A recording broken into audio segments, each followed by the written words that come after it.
Okay, it's 8 o'clock. We're going to get started. Good morning and welcome to the Georgia District Club Leadership Education Training for 2021-2022 Kiwanis year.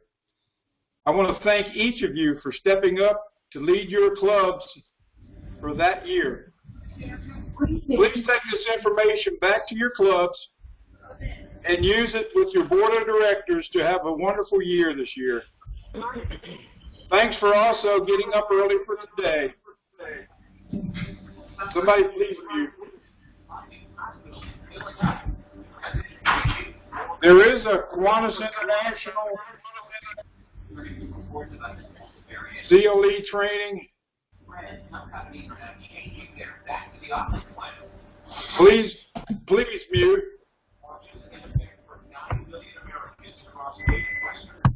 There is a Kiwanis CLE training that you would, if you'd like to take, you can take.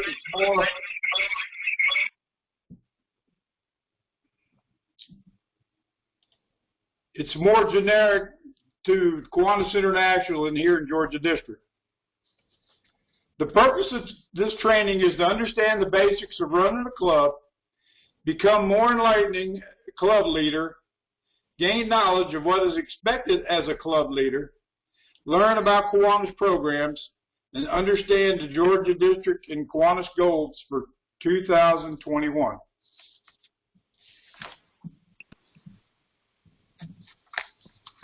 Daryl.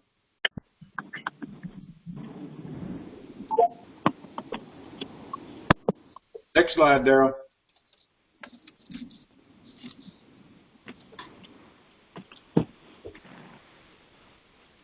Next slide, Daryl. There you go.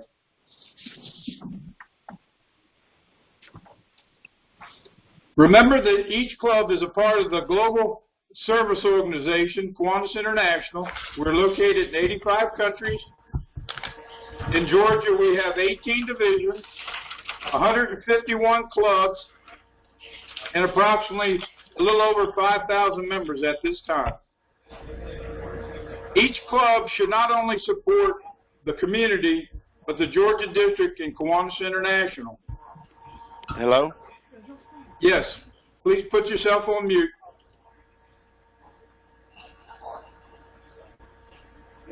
Kiwanis International President next year is Peter Mancuso.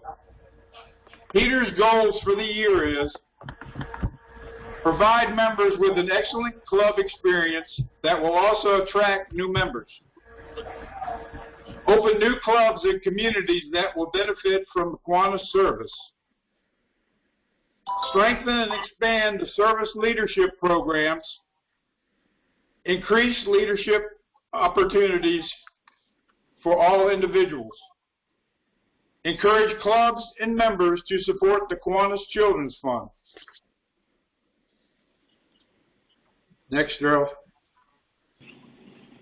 My goals for the year are: every club should be constantly pursuing to obtain the Georgia District Distinguished Club Award, and we'll go over that soon.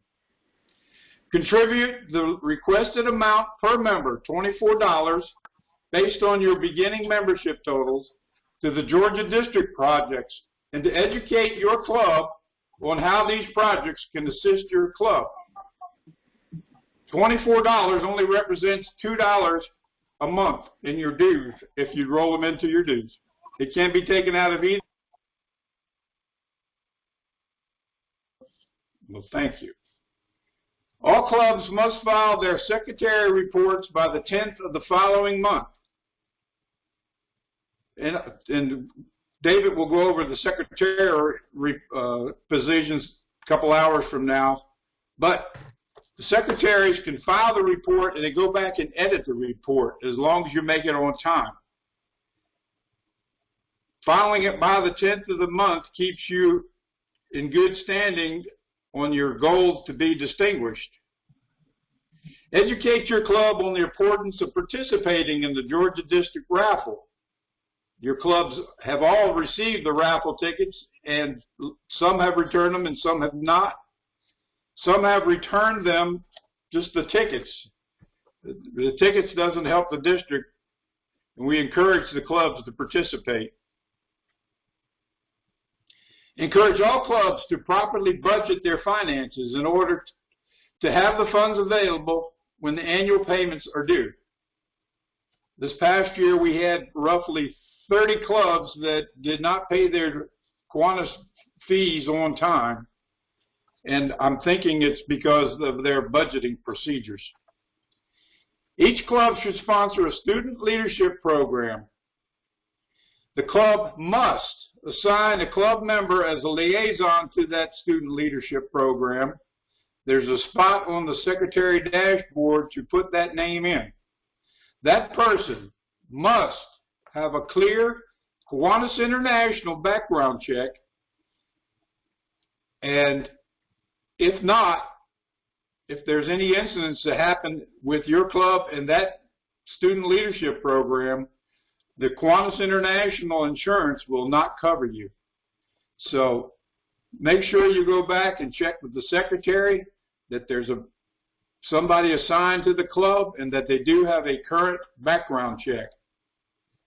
We did a check on them about 2 months ago, and we have 30 clubs that still haven't put one on there. And there are some clubs that doesn't have even one person Kiwanis International background checked. So, as we all know, the only people that are required to get a Kiwanis background check is district and international leadership, and now the student leadership program. A lot of clubs already require a background check for a new member. It's still not a requirement for everybody. It is good practice. Right now, you should be identifying the leaders in your club who will step forward after you. Always try to get them the Kiwanis education, and always groom them to take over your position.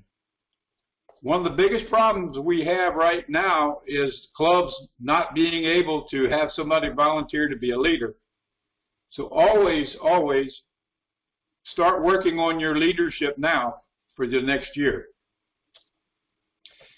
Each club's president and secretary attend all division council meetings and encourage all club members to attend the governor's rally. There's some clubs that think that the governor's rally is only for the president and secretary. I guess it's because they hear that the president and secretary have to attend the division council prior to, so they're just thinking it's just for them. I encourage everybody to attend the rally. They are fun and informative. Complete the district interclub requirement. This coming year, it's only going to take one member to be an official interclub visit. Each club only has to visit 7 clubs in your division.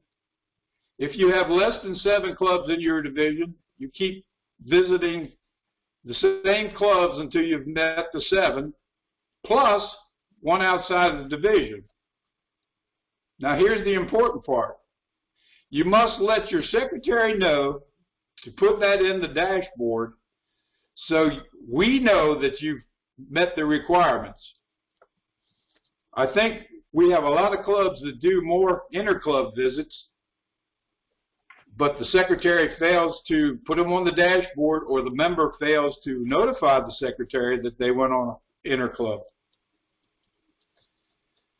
Secretaries should maintain up-to-date email addresses on all members if they have one.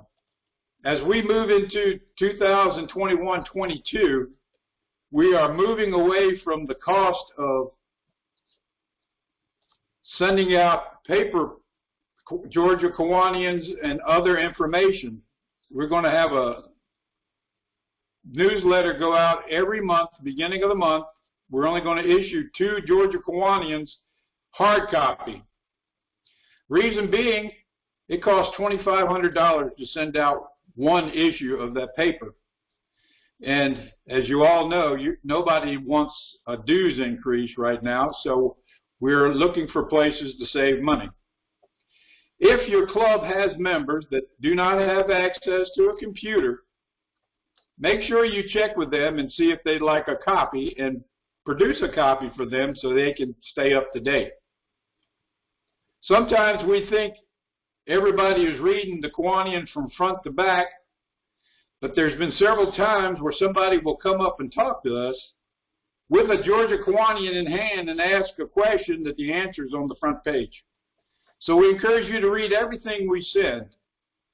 I know it's a lot of information to take. I know some is more interesting than others, but please utilize the information we give you and act upon it.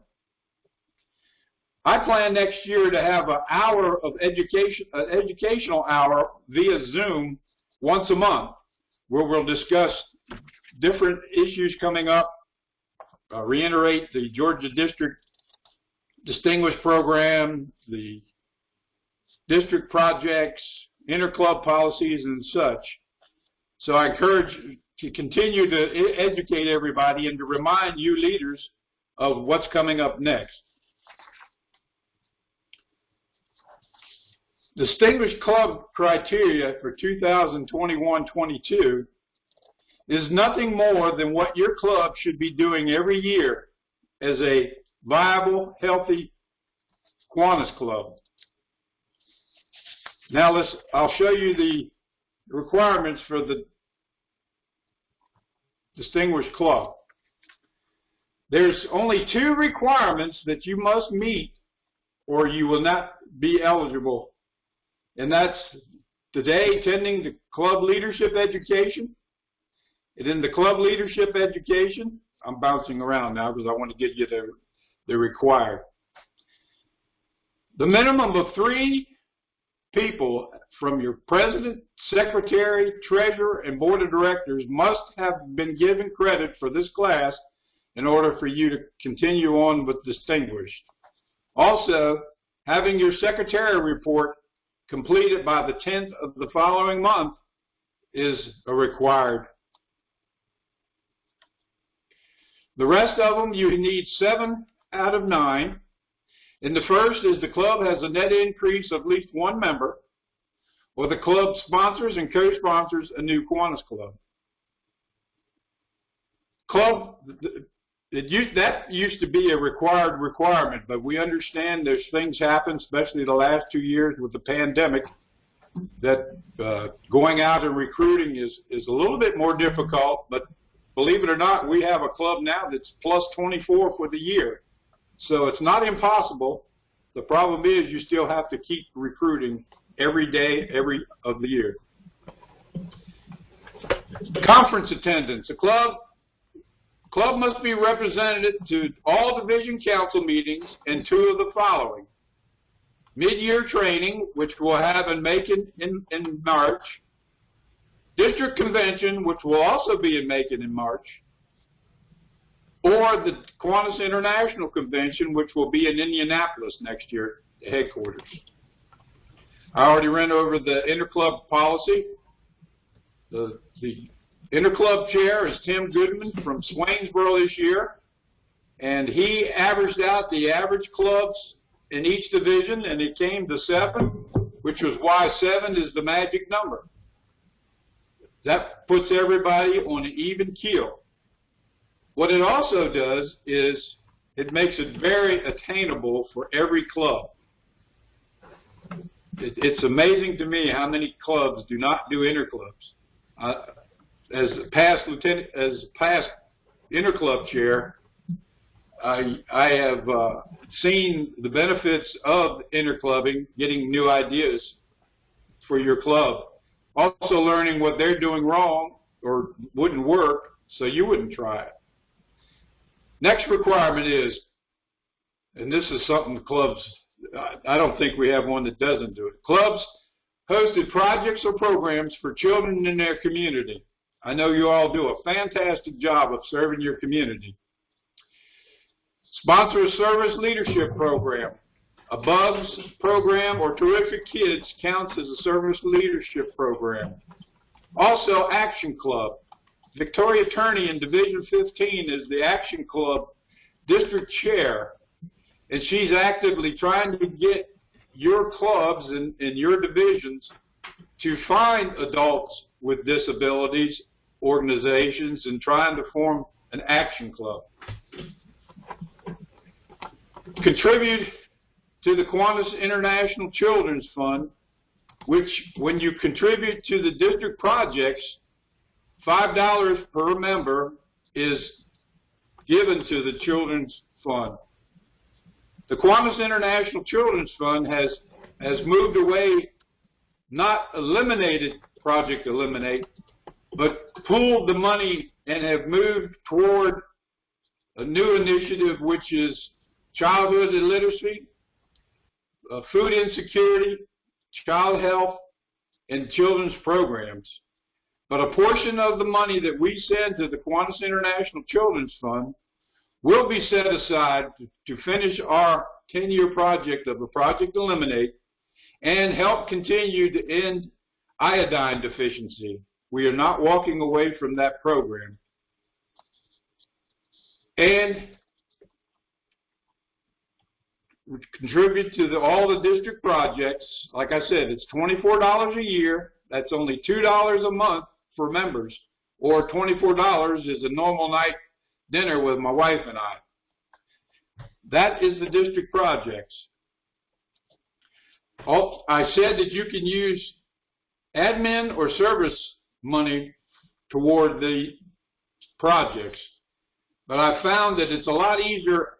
The club I've been has done it all the time. They budget the $107 annual dues for Kiwanis, $24 district project, and the $5 for our division agreement.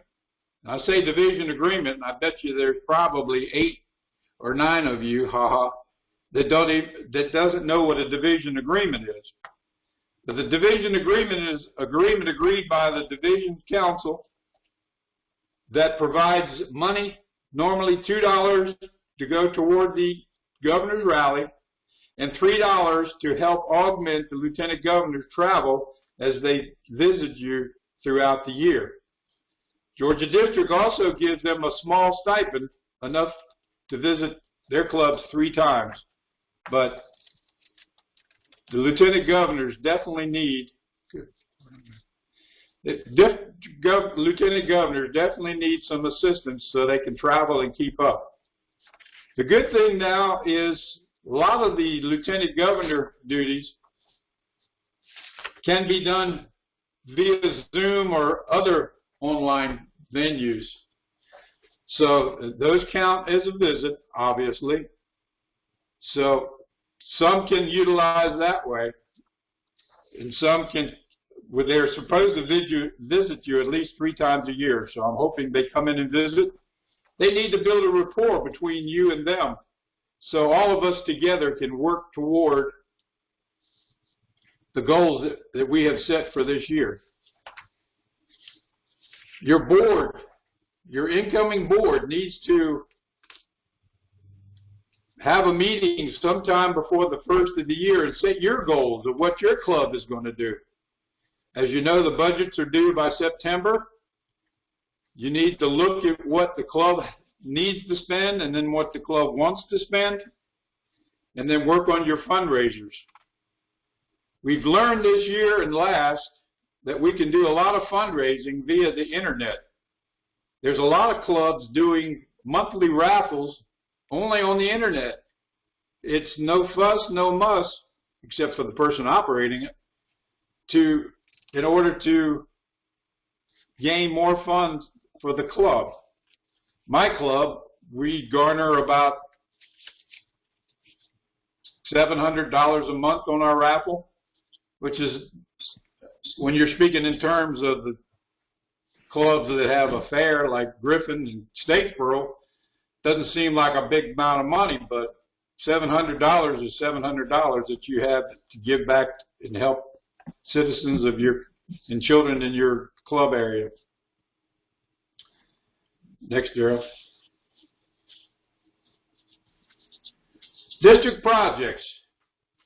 I think one of the problems we have with the district projects is that we as a district leadership don't educate the individuals about what these projects are and what these projects can do for you and people in your community, and assist us in helping make the world a better place. The first district project is the audio-verbal Buccaneer. As you know, past Governor Debbie Brilling is the CEO of this program. It's been in effect since 1984. The audio-verbal program is a nonprofit organization that provides a family-centered and holistic approach to supporting and improving the lives of deaf and hard of hearing children from birth to 5. The Audiovisual Center provides therapy which children with all degrees of hearing loss learn how to speak without the use of sign language or lip reading. The Audiovisual Center has a location in Atlanta and now in Macon. And for those families who can't drive, they offer teletherapy. All funds raised through the Buccaneer program helps pay for the audio-verbal therapy sessions of families who are underinsured and can't afford the services, making life impact changes to the child.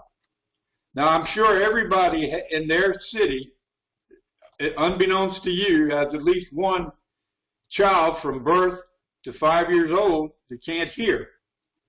If we get them to the Audio-Verbal Center, they'll assist them in getting a cochlear implant and teach them how to hear, and they can improve their lives tremendously. I would suggest that you have Debbie Brilling give her presentation to your organization, because she lived this situation with 2 children, not 1, but 2 children.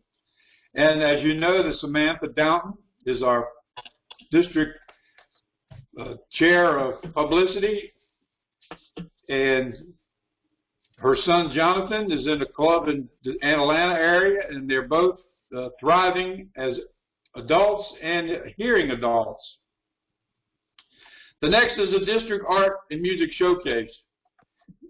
We have not had it in the last 2 years, and right now, because we kept contributing to it, there's some money there, so I cut that donation back to $1, and it's supposed to be held in Gainesville for the last 2 years, but it hasn't because of COVID. But students have received certificates, trophies, and awards and scholarships in recognition of their talent and efforts. In order to qualify for the competition, the student must be a winner in a local Kiwanis Club showcase within Georgia during the same Kiwanis year, and also meet the qualifications of the local and district competitions. The foundation provided $15,000 educational scholarships, $7,500 for art contest, and $7,500 for the music. The first place winner in each contest receives an educational scholarship of $3,500. I know there's plenty of clubs in Georgia District that have their own talent contest and move them forward to this festival. It will, hopefully, we'll have that this year. I added this year the First Readers, F-E-R-S-T, which is a reading program headquartered in Madison, Georgia. It was founded in 1999 to address the growing problem of children, many from low-income communities, entering kindergarten without basic literacy skills and school readiness, a preventable problem that has far-reaching impacts throughout the child's lives. The recipe for early school success is simple. Start school with strong literacy skills. First Readers' mission is to ensure children have developmental appropriate books in their homes. First Readers provides an age-specific book a month from ages birth to 5, free to the families. This costs roughly $38 a year per child, and the good thing about this is when you contribute to the district projects, the portion of that money that goes to the first readers will go back to your community. I've gotten that guarantee from the First Reader program. They'll look in your community.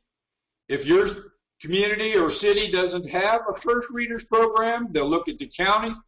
And if the county doesn't have a program, they'll just give it somewhere in Georgia. But all of that money we contribute to the First Readers will stay right here in Georgia for our children. If you've ever researched the damage that it does to a child who cannot read by by grade 3, it is startling, it is sad, and it's just simple that we can get them a book to read. Of course, there's a portion of our families that never has an age-appropriate piece of reading material that they could read in their house. So this is a fantastic program. Like I say, I'm asking $3 per member, per club, and I'm asking the Georgia District Foundation to match at least $5,000, and I'm looking for other donations to companies and outside agencies. My goal is to be able, next convention, to present them with a $20,000 to $25,000 check to help them with their project. The Georgia District Foundation. That's a wonderful foundation that I don't think most people take advantage of. Georgia District Foundation is a nonprofit foundation. This corporation allows Georgia District to work together to fund efforts that might be beyond the financial ability of individual clubs, individual Kiwanians either.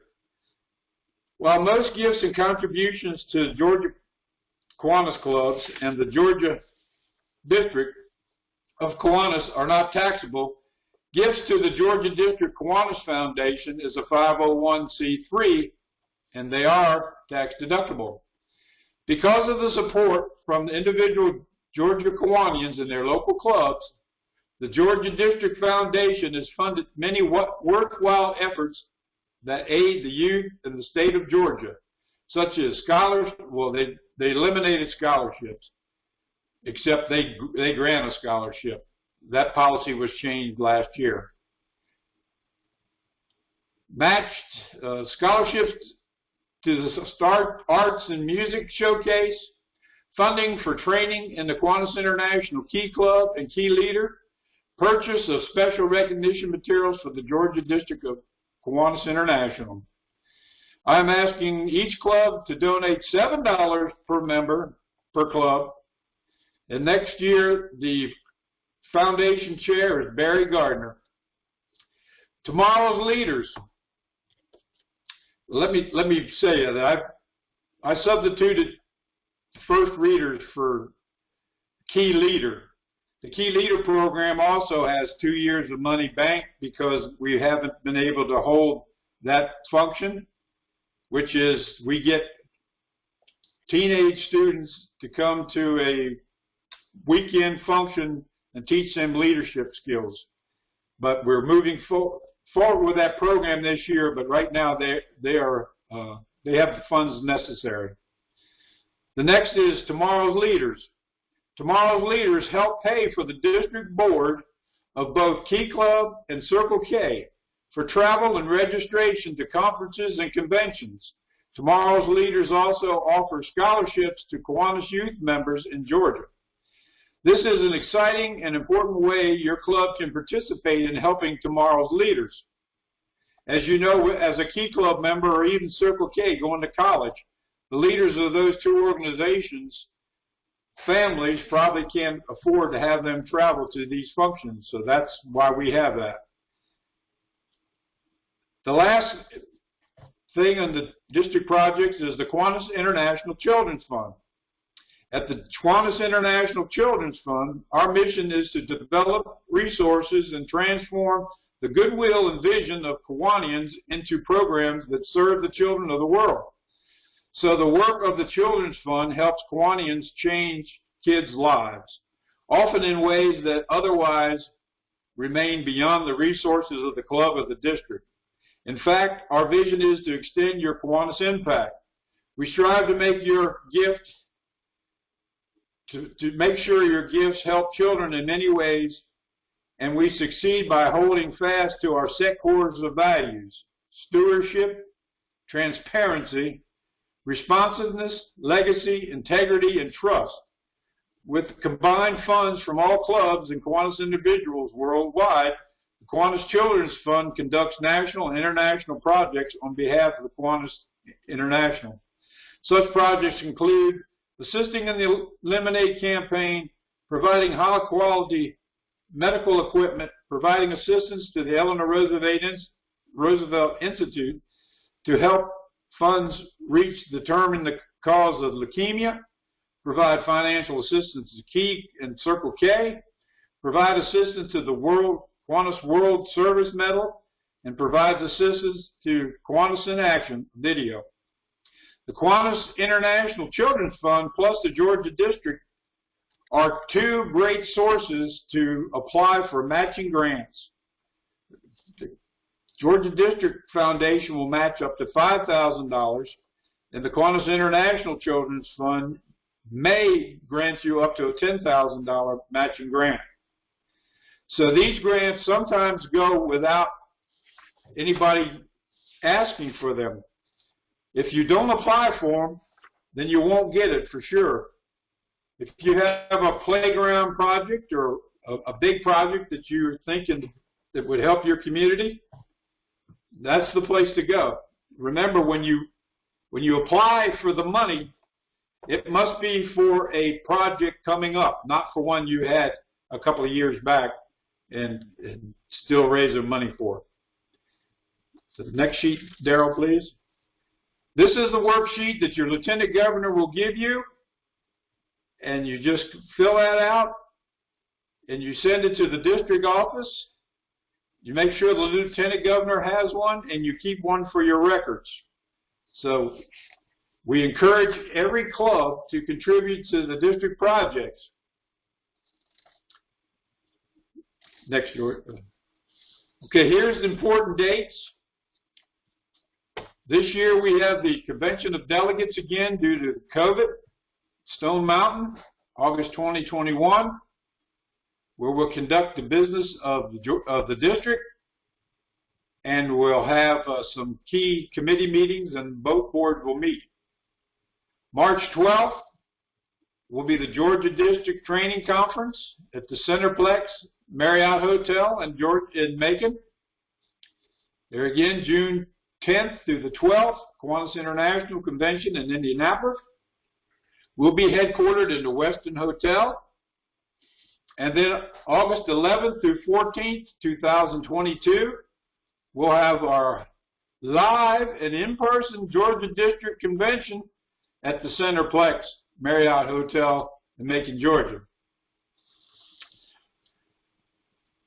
I wanted to briefly, and we'll have more discussion on this later, Kiwanis International, starting October 2021, have voted in a new fee structure for new members next year.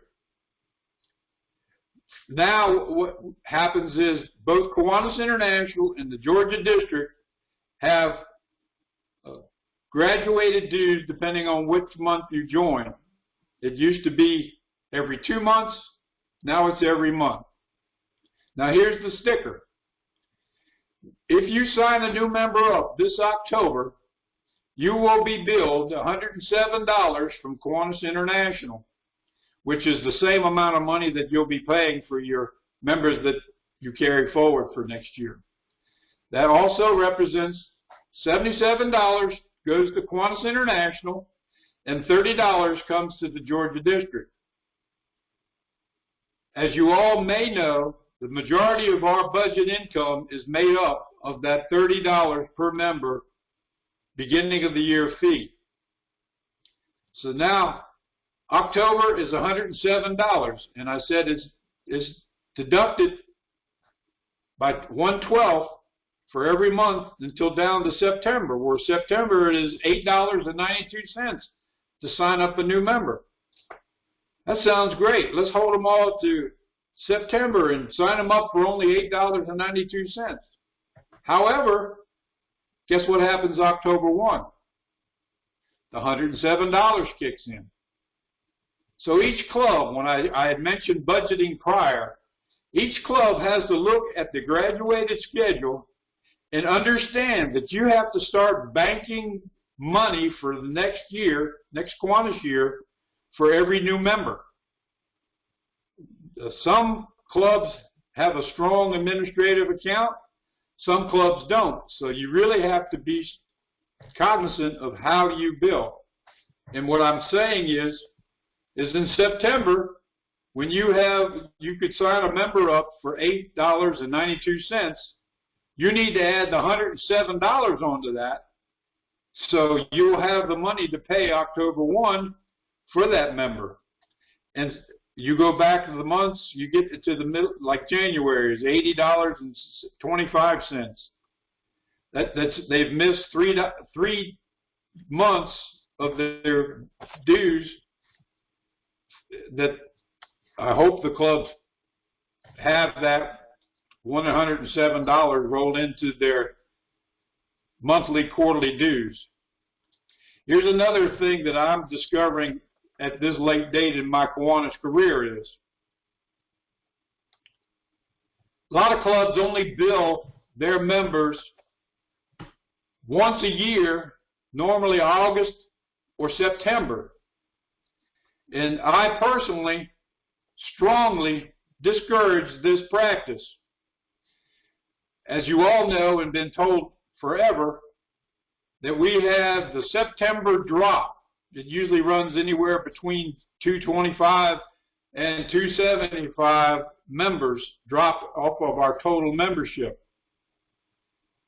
I think the biggest reason is because when they bill members in August and September and really the member hasn't been used to paying dues and helping the cost to pay for their membership for the next year, they decide to drop out of Kiwanis. So to me, that is a bigger reason why they drop out, along with the club not keeping current the dues, keeping contact with the members. If the member hasn't come to a meeting all year and you send them an invoice in August, I doubt if that member wants to continue with his membership. Now, it may happen, but I doubt it. So you need to really seriously look at budgeting before your year starts. You need to keep your treasury strong and a flow of funds coming to it. You also remember that you cannot move service funds into admin funds, but you can move admin funds into the service funds. The last thing I want to say, again, is I mentioned it earlier, if you decided to budget the annual fees, the district projects, and the division agreement. Now, yes, I know the division agreement and the district projects can be taken out of service. The club I was in said, no, we'll use that in our dues, and we'll take the money that we work hard for in our fundraisers and give it back to our projects and people that we think that needed our hard-earned money. So here's an example. So you want to budget your dues if your club doesn't already. A month divided into 12 is $8.92 for the $107 due annually. As you all know, the only thing that you have to do as a Kiwanis club is to pay that $107 annually. Divide the district projects into 12, and it's $2. I'm using $5 as division agreement because that's what normally Division 17 is. That's 42 cents a month. Those total being $11.34 that you can budget into your budget. Make sure the treasurer knows not to spend that money. So you'll have the money come the first of the next year, and you can write the check when the invoice comes to your dashboard. Anybody have any questions? Is there any questions in the queue?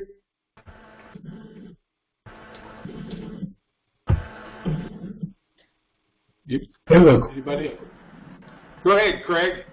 Yeah, I know you mentioned that the part for the Kiwanis International dues goes down by 1/12. Is the same thing with the Georgia dues, reduces to $2.50 every month? Correct. Okay. Yes. Thank you. We'll put out on Facebook, and I'll maybe have it sent out in the newsletter, the new pay schedule that's coming up. There's a lot of confusion. I was the first to be confused if you ask Katrina, because I've asked her 1,000 questions in regards to it. But when you think about it, you just have to do a little more planning, a little more budgeting, and everything will be all right. But what I'm afraid of is clubs will see that $8.92 for September, they'll want to hold members back till that point, and then they are dead in the water come October 1. So it's something we have to put our thinking caps on. I think the best practice would be to charge whatever that monthly fee would be when you sign a new member up, and then add the difference of what they can pay the rest of the year and what they hadn't paid for the months they've missed already, and charge them the what they've missed fees in addition to what it costs to sign them up. That may have been confusing because I don't think I said that right, but we will go over this. We will go over this as much as we can, especially in October. That'll probably be one of the things we'll bring up in our first October educational hour, which I encourage everybody to attend. Any other questions? I have a question. Go ahead. I do, Byron Mulligan. Hold on a minute, Tim. Hold, Tim. I have a question. Yes, ma'am. We don't have the option of not paying the full international and district dues at the beginning of the year, though, do we? No, you do not.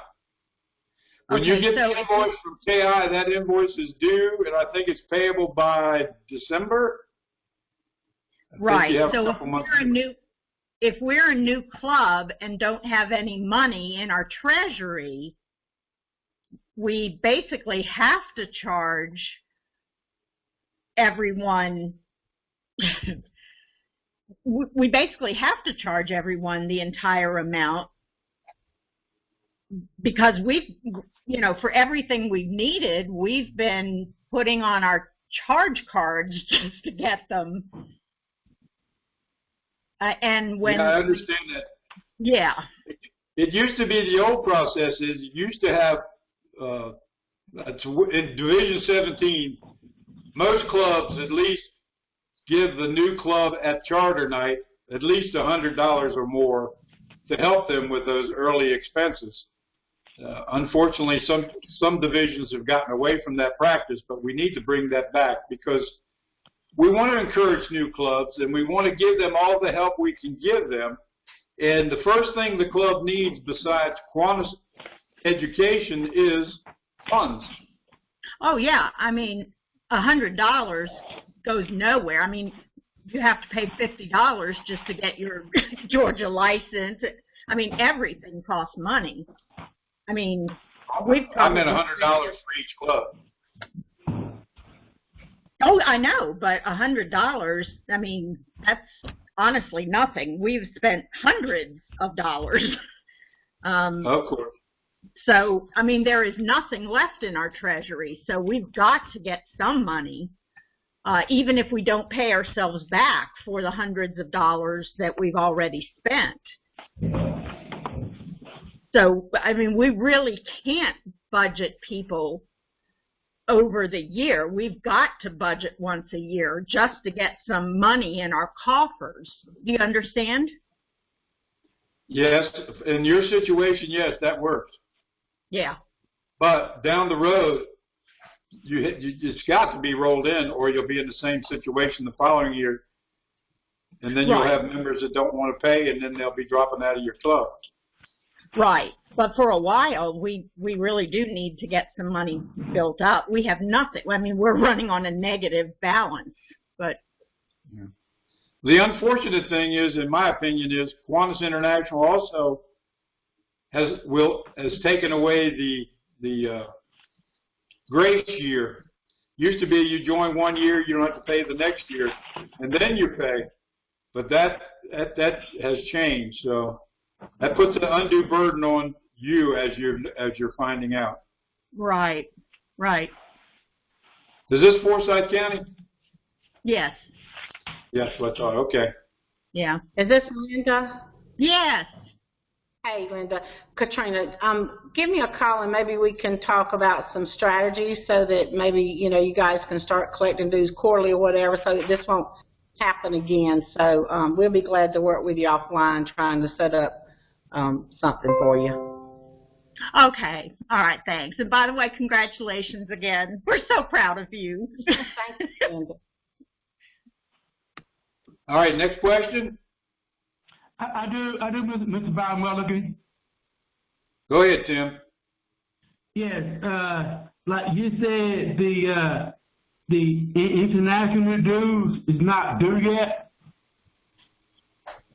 No, they won't be billed until October 10th or so, and then you have a month or two to get it in.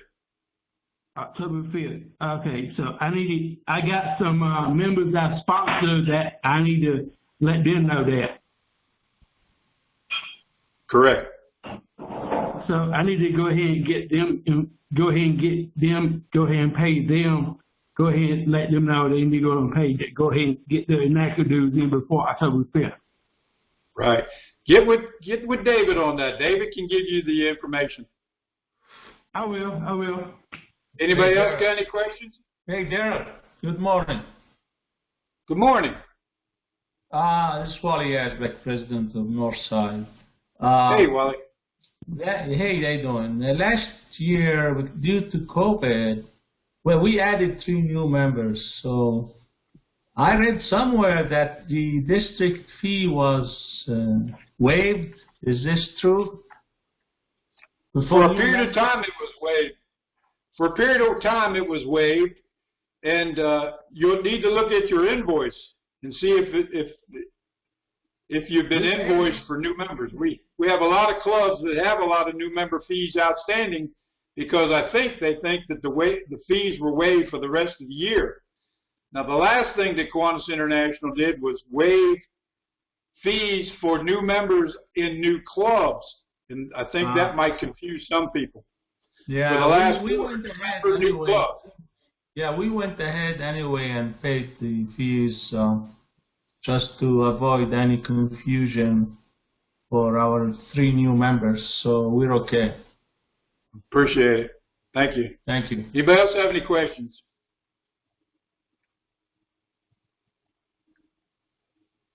No questions? Nothing in the queue, Darrell? Okay, well, we'll take about the 12-minute break, and then we'll start with membership with Katrina at 9 o'clock sharp.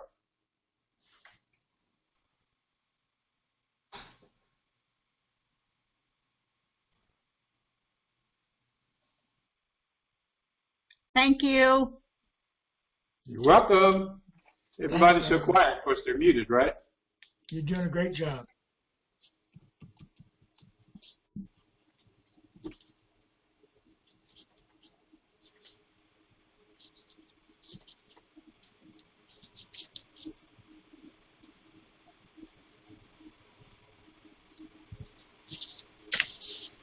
Of course, if anybody has any questions of what I presented, don't hesitate to email me, call me.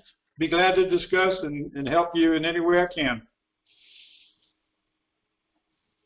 What's your email, Mr. Byron? My email Let me put it in the, I'll put it in the chat so everybody will know. Okay. Hold on.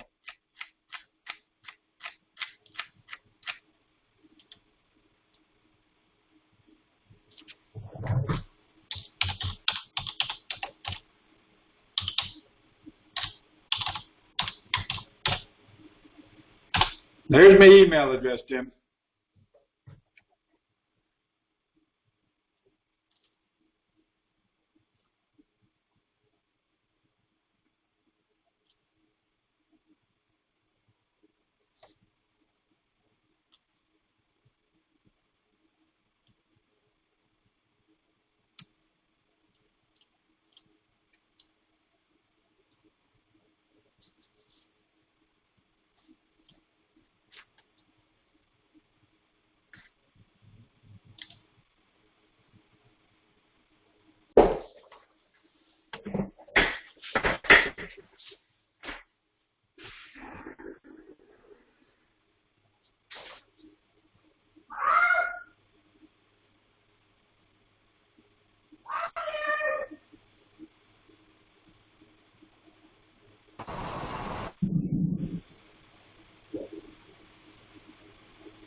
Now what's Earl going to do?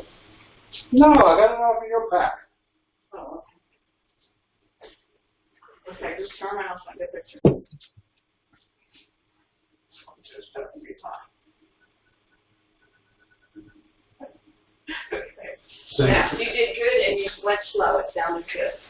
Now, are you going to stop talking so I can do my thing? Yeah.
Carol, you got me up and kicking?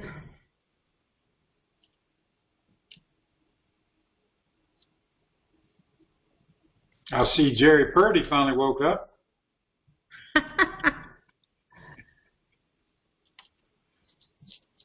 Oh, great.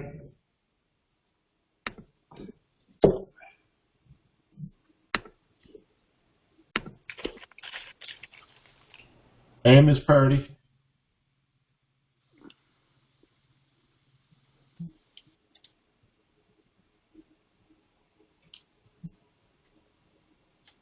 Hello, Katrina. This is Henry Luss. I want to congratulate you. Thank you, Henry. I appreciate that. How are you doing? Doing outstanding. Good, good. You're looking good. Thank you. I asked about you earlier, Henry. Good to see you. I hope it was in a positive. It was. Always. You remember we left in a positive frame of mind the last time we saw each other. Yes, indeed. Although I think my driving scared you a little bit. I'll second that. I don't like Atlanta traveling. Hey guys, I'm noticing for whatever reason I'm having a little internet coming in and out, so if I drift, y'all just raise your hands and tell me I froze up. Well, sooner or later, modern communications will get to Albany. I know. I thought we had it under control. Just call me Look what Dewey. we've done for Dewey. Yeah, I know. I can handle it. I can figure it out. That's right. He's finally on, and I think he's got my internet connection. Now his is working. Well, if you two would get together, that would be one less drag on the line. Well, that's true, because they can't handle about 3 people a day in Albany online. So. Okay, welcome back, everybody, to Club Leadership Education. The second hour will be on membership from the Georgia District Membership Chair, plus the Kiwanis International Vice President-elect. Yay! Yay! Katrina Barreco. Thank you, Byron, and good morning, everyone. Great to see you. So Byron has just kind of given us a great overview of the Georgia District plans and what we're looking for, and we're looking for a great year from all of you and from all your clubs and for our communities to be better served. So let's talk membership. And, you know, sometimes we think membership, oh my gosh, Byron's going to want to know how many members we have. And so, you know, I think today let's think about membership not so much as a number, but let's think about membership as more like-minded people in our club, more people that want to improve their community and make their community a safer and better place for the children there.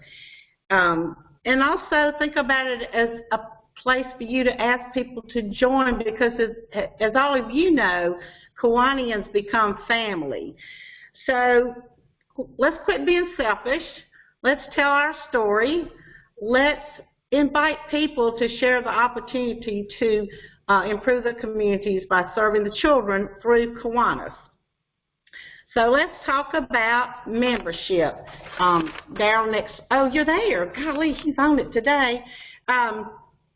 So let's talk about the session objectives for today. And by the way, as we talk, if any of you have some things that you're doing in your club that you want to put in the chat box for other people to see and share, that would be great. So the 3 objectives today is to enhance the member experience, which we all know is what keeps our members there, to discuss ideas for member retention, recruitment, and education, and to develop a plan to educate new and existing members. But before we do that, let's talk about your membership team and what we're here for and what we can do to provide resources and assistance to you. So our membership team in Georgia this year is, I currently serve as the membership chair. We have an opening team, which is Juanita Edwards out of North Georgia area, and Dewey Smith from way down southwest Georgia. We also have a growth committee, and it's chaired by Rick Townsend. So kind of look and see what division you're in and the person that is your contact person for the growth team. So your chair, Rick Townsend, will be 4, 9, and 13. The assistant chair of this committee is Frank Felker. He has 8, 15, and 16. Your other assistant chair is C.R. Phillips, which is new to the team, so we welcome C.R. He has division 1, 3, and 12. Your immediate past governor, George Elkins, 2, 5, and 11. Your current incoming governor, Byron Mulligan, will have 6, 17, and 18. And your governor-elect, Darrell Gumbs, will have 7, 10, and 14. So that's your team. We are here to support you. So please reach out and let us know if there's anything we can do to sit down with you, especially as Byron mentioned earlier with the budget, which is going to be a little bit different in the coming year. We'll eventually adjust, but this first year is going to be an adjustment period. So please reach out to us. That's what we're here for. Next slide, Darrell. So we also have, and I believe we have 47 right now, Georgia certified coaches. So I want to tell you a little bit about what those coaches are for, because sometimes I think people think, I don't want anybody coming in looking at my club telling me what we're not doing right, what we're doing wrong, what we need to do. And that is not the job of a coach. The job of your club coach is to, I think you have to keep hitting to listen and monitor what's going on in your club. So when you reach out to one of the membership people and we can assign a coach to you, they will come in just to chat with you to see what's going on, what you'd like to share with them, what you feel like your strong points are, what you feel like your weaknesses may be that you need some assistance. And so they're there to listen and offer suggestions and resources.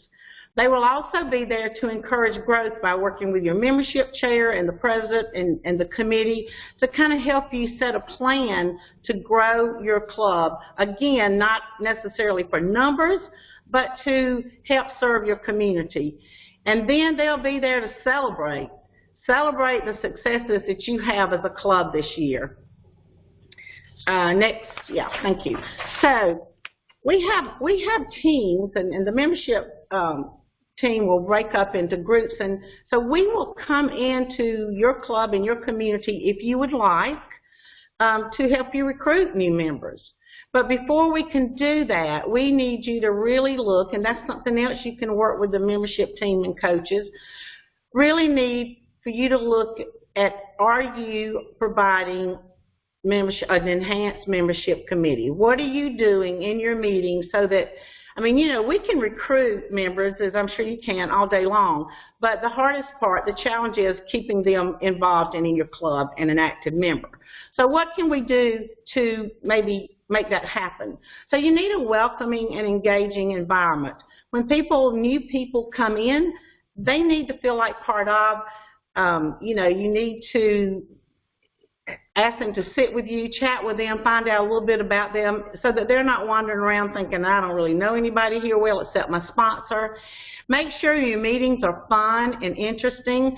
You know, have some good programs, and some can be informational, some can be fun programs, but, you know, kind of mix it up and ask other members to bring in some programs, and we'll talk a little later about those are some good opportunities to invite your program speakers to be a member.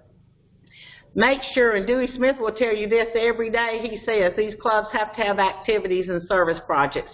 If you don't have something for them to do, they're not going to stay. You know, there is so much going on. We have so many electronics now that people can be on Facebook playing games, which I do that too often. But there's so many other things that they can do rather than just come and meet, and especially if they haven't been there a while and gotten involved in the fellowship and camaraderie. But sometimes, you know, people join for different reasons. Some join for the social and fellowship. Some join to serve their communities, and that's what they want to do. So make sure that those projects are there. And plus, that is what we're all about, making our communities better for our children. Make sure you provide club education, and there's so many resources from the Georgia District and from Kiwanis International that you can use for club education. Lots of templates. You don't have to create that yourself. And I think Byron talked about interclubs in his presentation. Those are so important because it lets your members see that there's a bigger picture than just your club. And they're able to meet other Kiwanians and talk about different things that that club may be doing that yours may not, that you can bring back. So interclubs are so important. And then Byron did this, but you need to go back to your clubs and encourage attendance to your division council meetings, to your district training, and to the district and international conventions.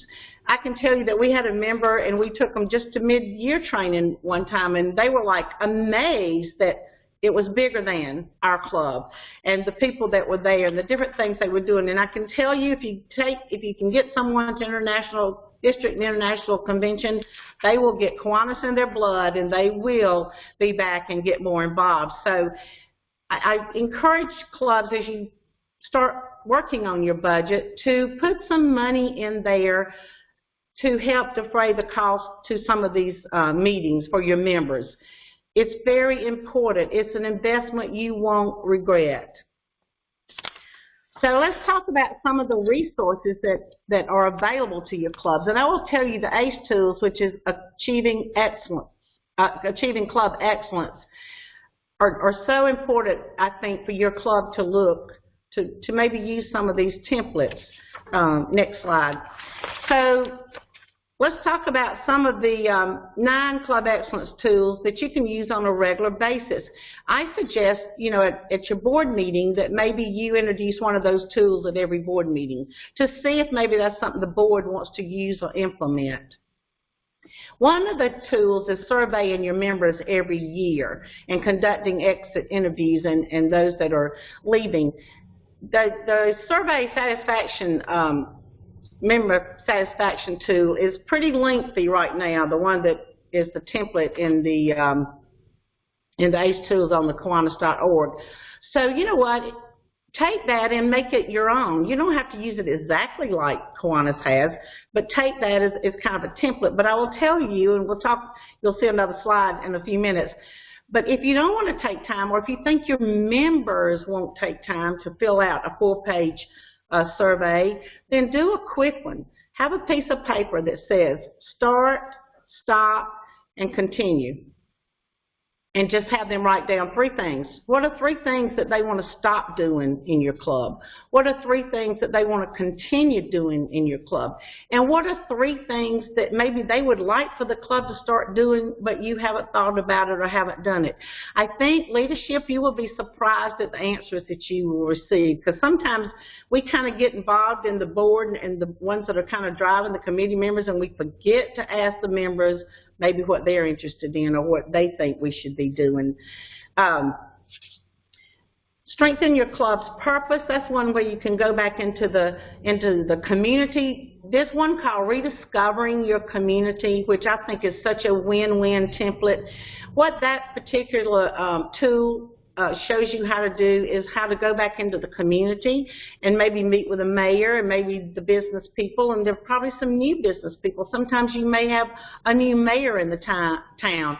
So what that does is rebrand Kiwanis back into your community. But also, sometimes we get so busy doing the same projects 20 years down the line, it may no longer be relevant to your community or to your members. So this way you make an appointment with the mayor and you go, we suggest going out in pairs, and you just tell them what Kiwanis is and what you have been doing in the community, and that you wanted to reach out to them to find out what they thought your community might need that maybe Kiwanis has not been aware of. It gives you the opportunity, again, as I said, to rebrand Kiwanis to your community, but also, you don't have to say, so we'd like for you to join, which you do want them to. But, as they chat and tell you what they're interested in, maybe you can invite them to come speak to your club on that. And once they get to your club, that's the time to, as we talked about, great meetings and experience, that's the time to show out And then when they finish speaking, as most of you probably do, then ask them if they would like to be part of your club. And if, like, sometimes mayors are too busy, maybe they have someone in their department or their office that they can recommend to be part of your club. There's one that's revisit the roster analysis worksheet. And I know all of you have seen that, and sometimes we forget about that. But look around your club, and this sheet kind of helps you do that. Look around your club. Oh, we don't have any bankers. We need a banker in here. Oh, we don't have any real estate agents. Maybe we could use a real estate agent here.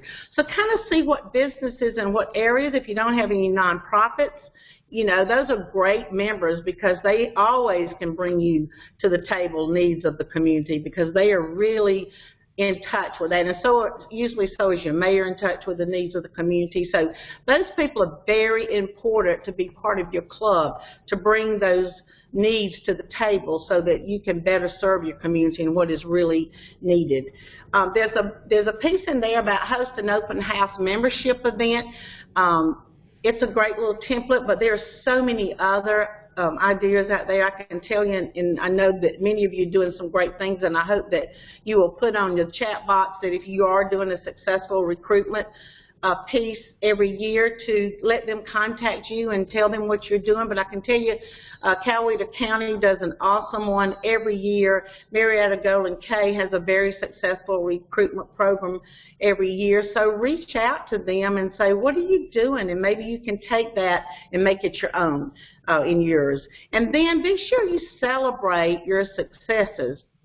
It's very important that you feel good about what you're doing and let the members know that you appreciate what they're doing and that you feel good as a club. Next slide.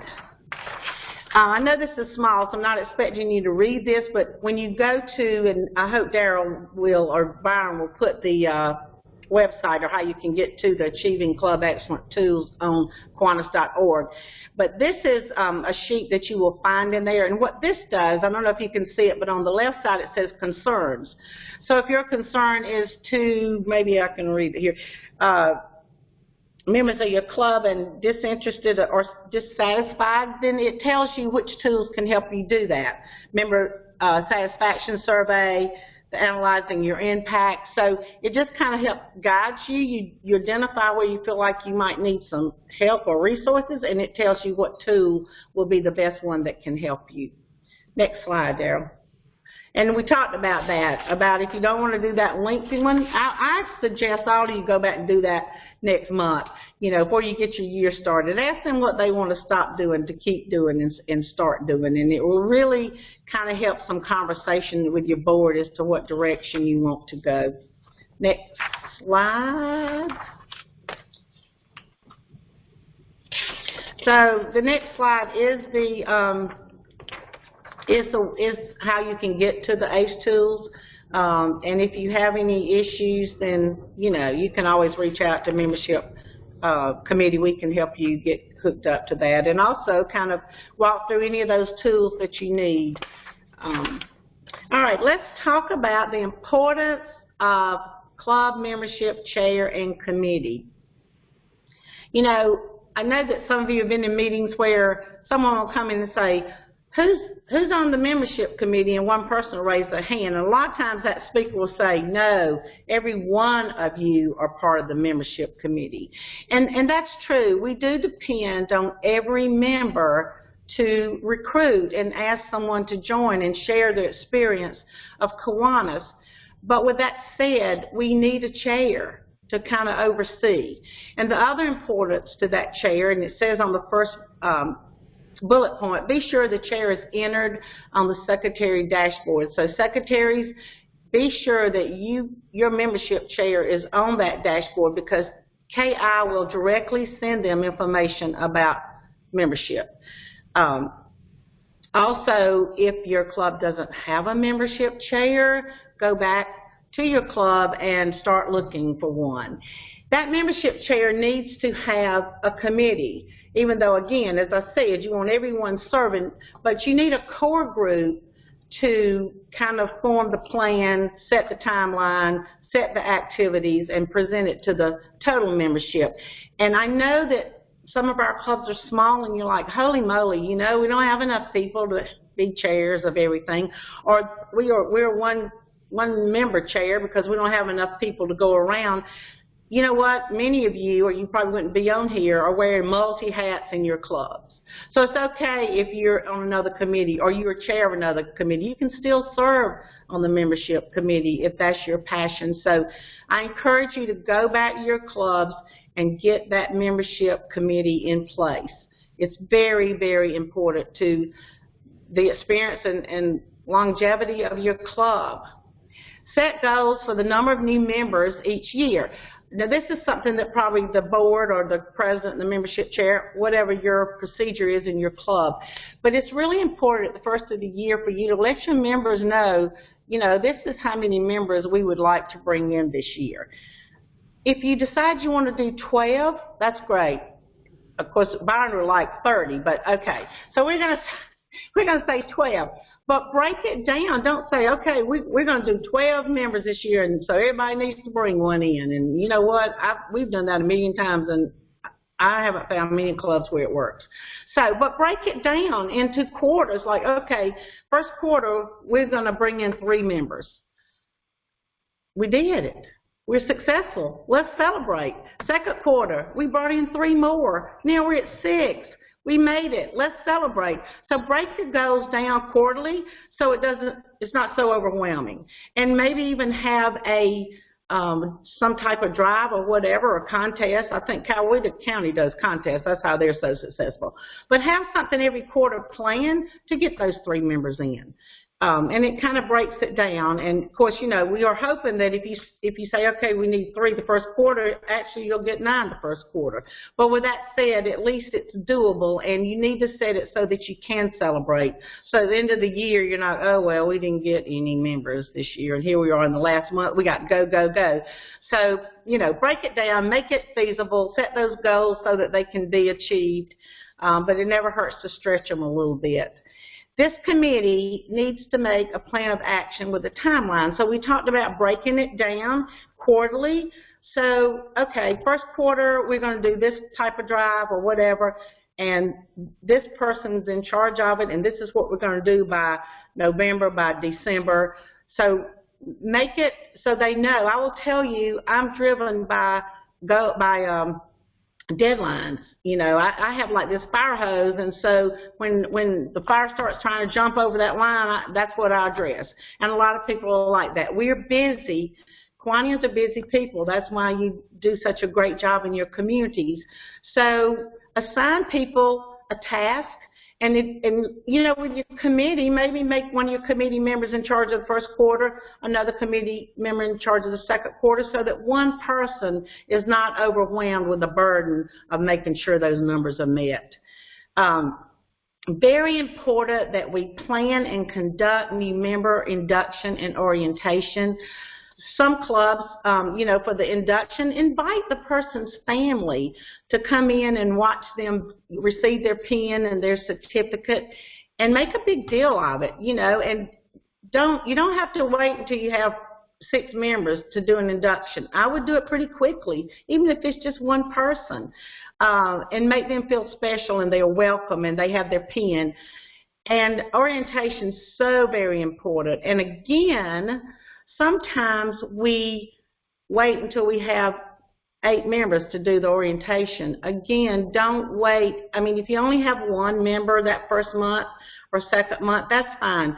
If nothing else, a couple of you invite that person to have coffee one morning and go through some of the things that you want them to know, or invite them to lunch or something outside of the regular meeting. And once in a while, at our meeting, we have orientation for the whole club, because trust me, we all need a refresher course sometimes. So make that happen with whatever will work with your club.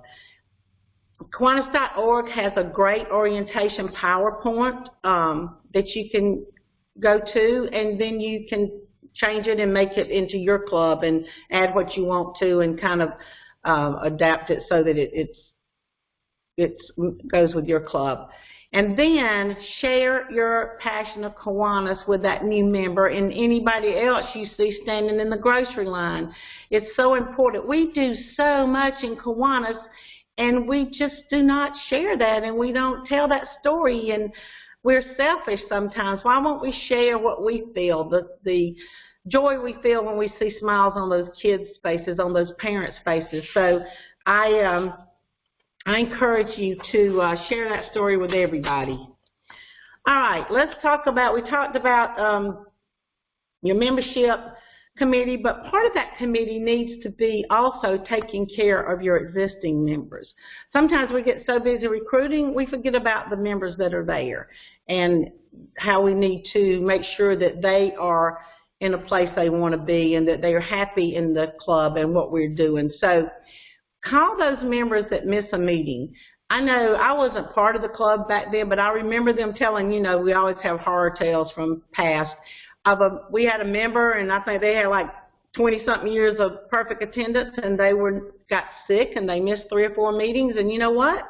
Nobody called them to say, are you okay? We missed you, and they lost that member because, and when you don't let them know you miss them, then all of a sudden they think, well, you know what? If they haven't missed me, obviously I'm not an important part of that club. Obviously they don't need me to be there.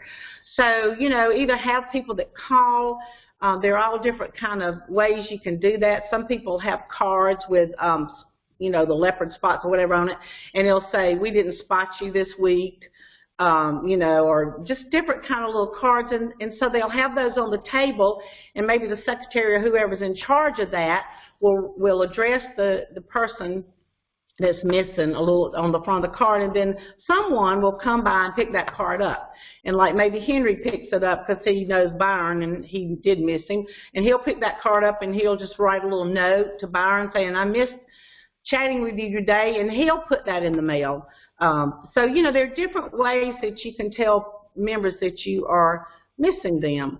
Send birthday cards and get well cards and anniversary cards to your members, and that's another person. You can have a sunshine committee or whatever you might call that. Maybe the secretary's busy and they can't do that. The more people that you can give a simple task that they can stay involved and they feel like it's important that they be there and be part of the club. So assign someone that maybe can't do a lot of hands-on service projects, but they can stay home. I'm in a club where we have a member and she makes the cards. I mean, they are beautiful cards, and that's her joy. She makes the cards personal. She puts the little stones on them. I have no creativity, so I wouldn't be able to do that, but everyone loves her cards. But with that said, you can go buy some at the store and send them out. You don't have to have that creativity. Assign club members as greeters. I don't know how many of you have a table where people come in where there's somebody standing there to give out name tags or welcome or whatever. But I think that's also a great way, if you have someone assigned weekly or monthly to that greeter table, it's a great way for your new member to assign them with that existing member to serve as a greeter, because they get to know the people as they come in and the people get to know them a little better. So it's a great way for an icebreaker for your new members. And also sometimes, I don't know about you, but maybe I get there early and somebody walks in and I don't really know them and I didn't do the speaker, and I'm like, are you here to speak? So, you know, have that greeter that welcomes anybody that walks in. And you never know when somebody might walk in that just read about you in the paper and they just want to see what you were about. And that's their first contact, is that person that's the greeter that can welcome them. And create fun ways to change up seating. I will tell you, no one loves to sit with the same group as much as I do. And, you know, and I walk around and chat with people, but sometimes you don't really get to know those other people. So 4 or 5 years ago, we had a member that decided she was going to change our tables every week, and we all went crazy. I'm going to be honest with you. We didn't want change. We didn't like it. So we kind of negotiated with her, and she did it once a month. Or you can do it once a quarter, because we, as Kiwanians, we do like to kind of gather and sit with the same people a lot. But what she did, you can do all different ways, but, you know, you can put a bowl of candy and put peppermint and butterscotch and Tootsie Rolls and whatever, different kind of candies, ever how many tables you have. And when people walk in, you say, choose your favorite candy. And they do, and so then you have a table that's nothing but peppermint people and a table that's nothing but butterscotch people, and they sit with those people that day. So we know they have one thing in common: they like the same candy. So at least they can have that conversation. But it gives an opportunity to get to know that person a little better, because maybe you just said hello, Bob Pickney, and that's all you've ever said for a year. You never really found out what he did or how he felt or what he's been doing. So, you know, it's a great way to kind of mix it up. And again, you don't have to do it every week. And I think one time she had us draw numbers out of a bowl, because we kind of caught on to the candy thing. So we were like, what kind of candy you get today? So, you know, then we had to draw numbers. And so you sat at the number table. But anyway, think of some outside the box and some creative ways to kind of mix up the seating and even your meeting. I have to tell you, one year we had a back table of gentlemen, and they didn't hear real well anyway. And so our president had gone to international convention, and they told him to change the meeting around. So this is what he did, and I happened to be his secretary that year, and I was sitting at the head table. And so he started off with, called the meeting to order, and then said, we'll have the thought for the day. Well, at that time, that was the last thing we did. That whole table looked up like, oh my goodness, we have missed the whole meeting, because they were so used to, you know, us starting off with a pledge. So, you know, it did all of a sudden got their attention, like, what now? But anyway, so think of different ways to shake your meetings up and, you know, get their attention so it's not the same old, same old. And encourage them to participate in club activities. I don't know about you guys, but sometimes we have people that seem to never participate in our projects. And so do we ask them why? Is it because maybe we've never made them feel part of? Have we not given them a task so they need to be there? Or maybe I could call someone and say, maybe I could call Dewey and say, hey, you know, we're going to do backpack bags for the schools, and really we need some extra hands. And so can I pick you up and maybe we'll go do that, and then we'll have lunch afterward, or can I pick you up early and we'll have coffee and then go do that?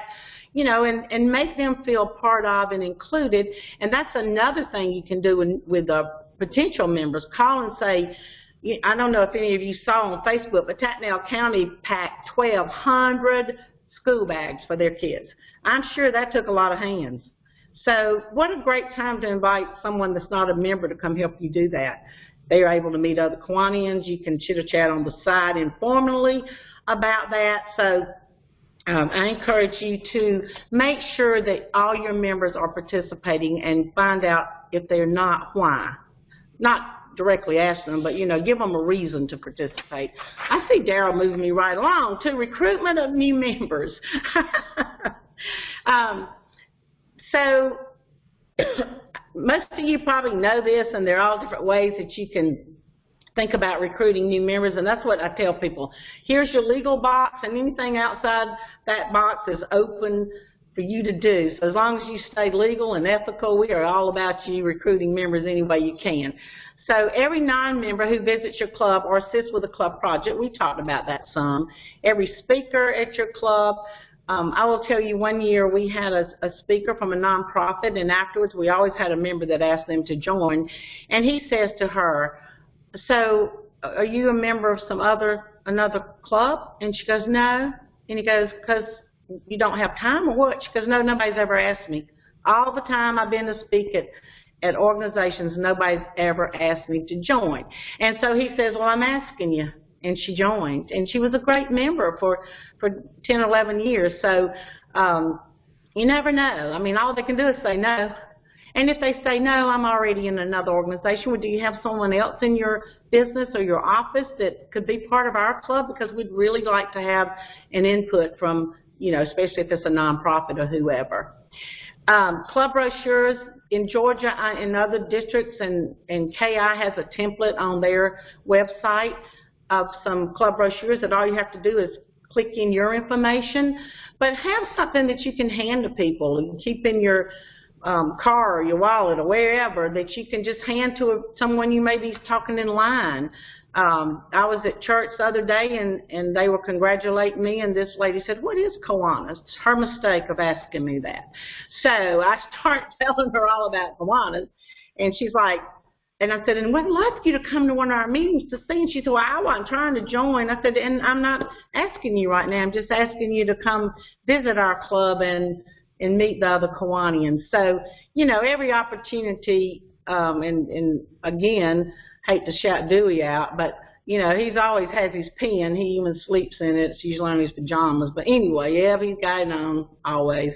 So anyway, if you have that K on, then a lot of times people will ask you, you know, what is that all about? I know that in our town we have several clubs, and the Doherty Club does a great art show every year, and they have it at the mall, and they invite the parents and the general public comes by and views the students' artwork. And so not more than once, people have stopped me and said, oh, you're in Kiwanis. I'm like, yes. They go, oh, y'all do the art show. Well, I don't tell them it's not my club. I just like, yes, we do, and I start telling them about Kiwanis. But the point is, if you wear Kiwanis shirts and pins, people a lot of times will ask you what that is, even though sometimes they think it's the airline. But anyway, so be sure that you are spreading that word any way that you can. Send prospective members an invitation after a speaker leaves, and I hope that all of you send a thank you note to them, someone, secretary, president, or somebody that's assigned to that. Send them a thank you note and invite them back and I think our president, Sybil Thomas, is on this call. We give a gift. You know what the gift? She gives the gift, the application to join, because we have a gift for you, and it's inviting you to our club, and here's an application. So she never lets a guest or a speaker leave our meeting without giving that application and having a little small chat with them. So again, never hurts to ask. Worst case scenario, they'll say no. And assign them members a week to bring a guest or have a guest day. And again, I don't know if anybody's on here from Marietta Golden Cape, but I know at one time they had to turn in 3 names, and at that meeting they had somebody at the door. They wouldn't let them leave till they turned in those 3 names. So you do what you have to do to get those members and that membership going on. Next slide, Daryl. Okay, so let's talk a little bit about satellite members, and I don't know if any of you have that or have thought about that. We've had some great success with that. Sometimes it doesn't work, but if you don't try it, you're never going to know. But sometimes you'll have members, and I know in our club, we had several that all of a sudden their jobs changed and they couldn't leave at lunch, but they still wanted to do service. So look outside the box to provide opportunities for those people to stay a member, or those members to stay part of your club, because maybe they can't come to the weekly meetings, but they can do service with you. And provide maybe 1 night a month for you to meet with them, several of you to meet with them, update them about what's going on and how they can plug in, and make sure that you know you're sending out the newsletter and information to them so they can sign up for your service projects. Some clubs are having great success with a satellite group. I mean, a group of like 20 and 30, and especially, you know, we're always screaming about we want young people. Well, a lot of them cannot commit to that weekly meeting, but they absolutely want to do service. And they are great fundraisers. I know the Thomasville Club uses that group as a fundraiser. They do awesome fundraising events for them. So, you know, look, don't be shy of having those satellite members. Yes, it may be a little bit of work at first to make sure that's happening, but I think it'll be well worth your time to have your membership increase, but really to have more service hands out there when you get ready to do a project. Because the more hands we have, the bigger projects we can do, and a bigger impact we can make on our communities. And the other thing, the last thing about satellite is make sure that you work out some kind of dues structure for them as far as meals. I mean, I think that's the biggest thing, is if they're not coming to meals. I know some clubs charge meals in with their dues, but you know, see if you can't have a service member fee. You need enough to cover your dues, absolutely, but you know, maybe you could take the meal off, or they could pay only when they come, just for those satellite members. So, you know, you're going to have to look outside the box, but I know you guys can do that. So, all right, Dale, I'm ready. So I'm going to read this little poem, even though I know you can read, but I want you to think about at your club meeting, are you ever guilty of this? And you know what, I probably have been guilty of this when we have a new member. So this was a poem written by a new member.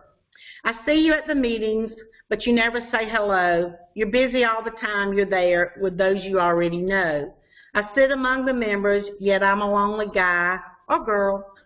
The new ones feel as strange as I, the old ones pass us by. As you folks urged us to join and talked about fellowship, you could just cross the room, you know, but you never make the trip.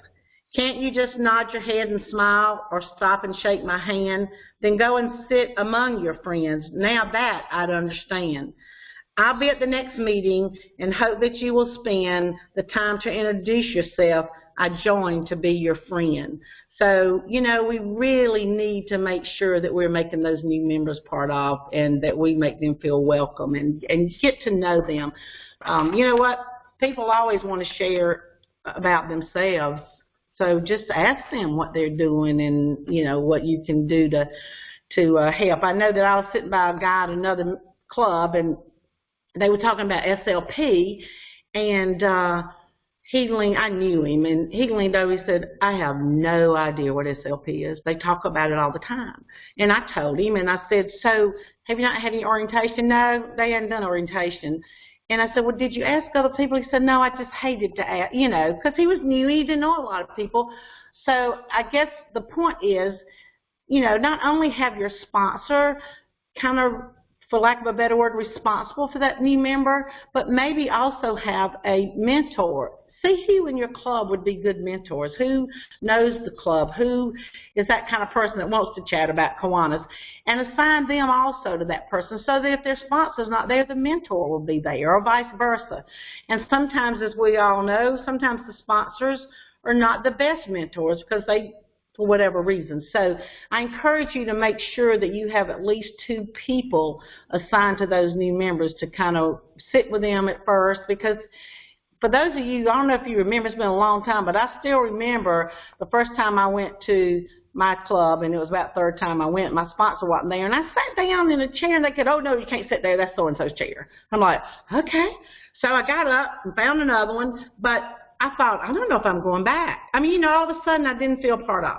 So I'm just saying, work as hard as you can to make sure that you tell them, because we do tell them, join this. We become a family. We're a fellowship. And then they get there and they feel isolated. So member education, which, again, so important that we need to do.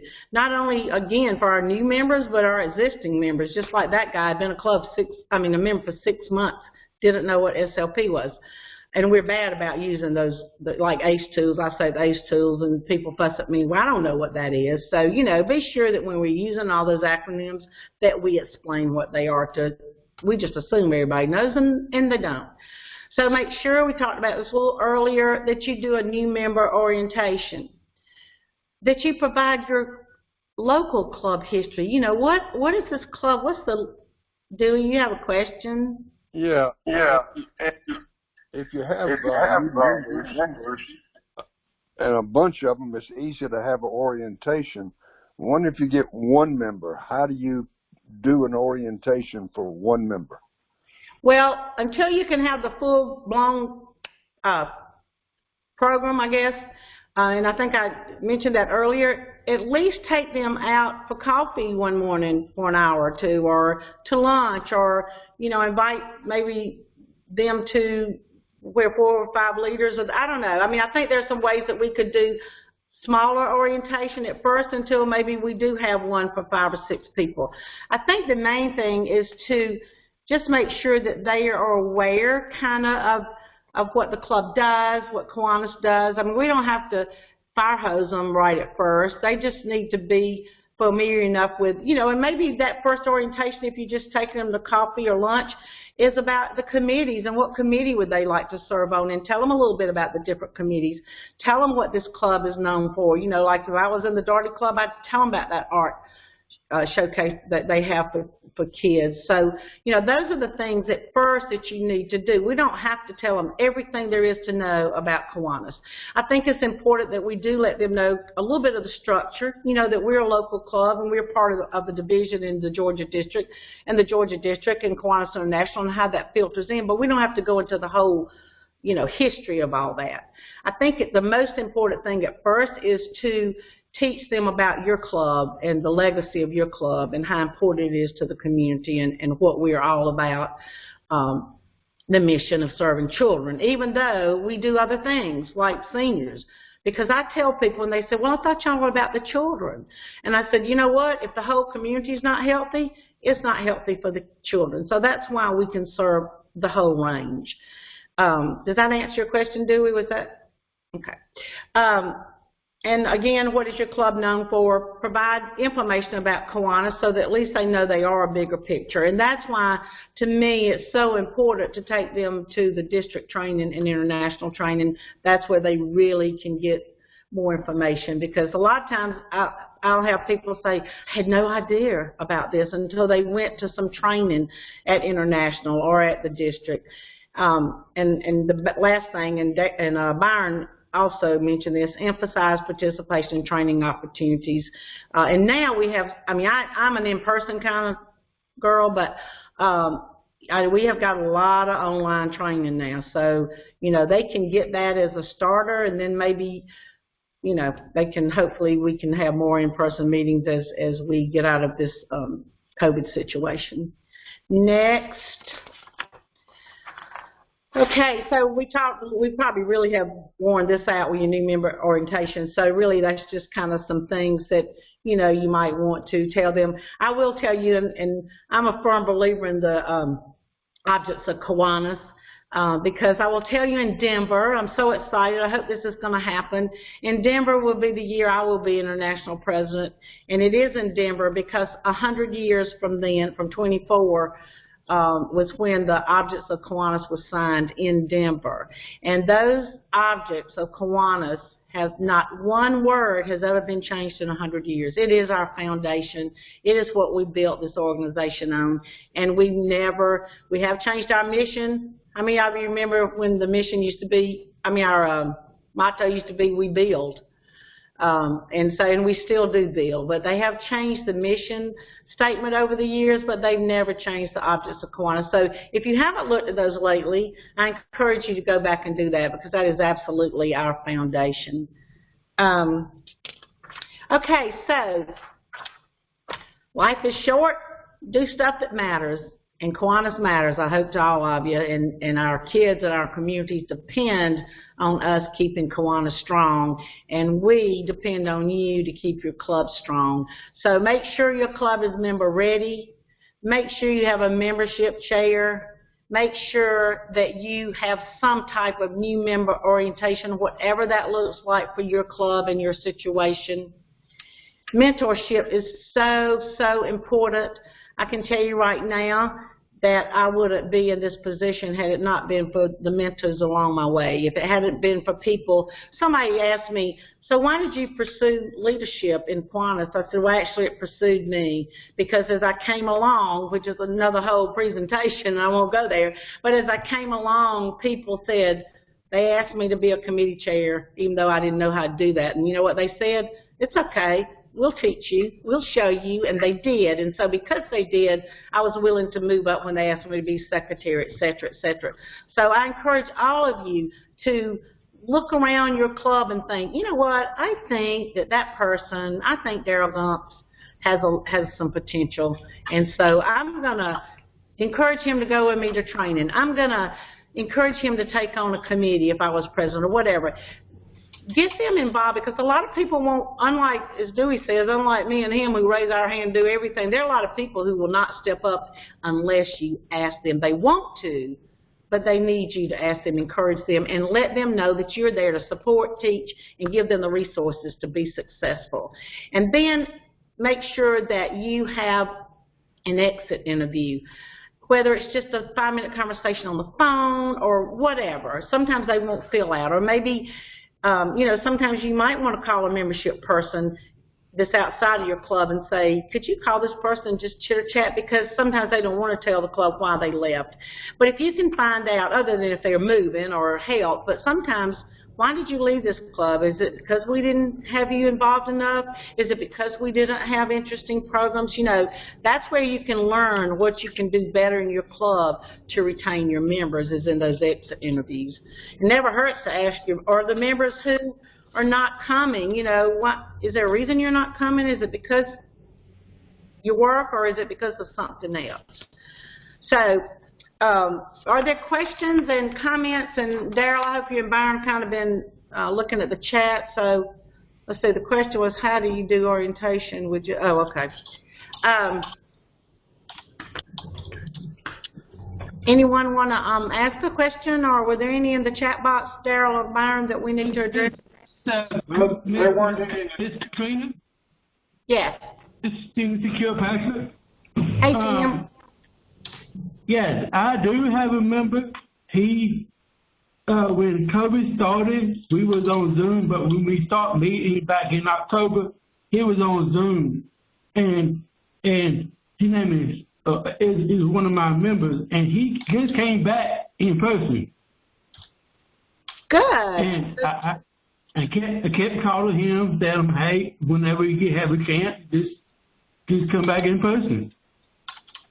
That's a great idea, Tim, too, and that's what makes the difference. And I think someone put on here, it's that personal contact, it's those relationships, and that's what keeps people in Kiwanis or keep coming. I mean, they love the service too, but unless they have that relationship and the friends, and you know, we used to on surveys ask what are the main reasons you stay in Kiwanis. You know what the number one reason was? Fellowship and service. That was the two answers that came up over and over and over, fellowship and service. So that's what we need to focus on to keep our members happy.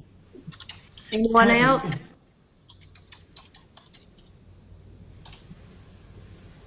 Okay, well then you do get another 10-minute break, unless anyone has anything else. Appreciate you guys listening. And I hope that you have an awesome year, and please call us if you need us. Thank you, Katrina. Thank you, Katrina. You're welcome. Thank you, guys. Thank you, Katrina. You did a great job. Thank you. I'd like to reiterate the fact that Kiwanis International Online has a Kiwanis International Club Leadership Education. It's not mandatory for distinguished, but if you want additional information and a different perspective, they, coming from Kiwanis International as a worldwide organization versus here at Georgia District, where we're trying to get you headed in the Georgia District aspects of leadership.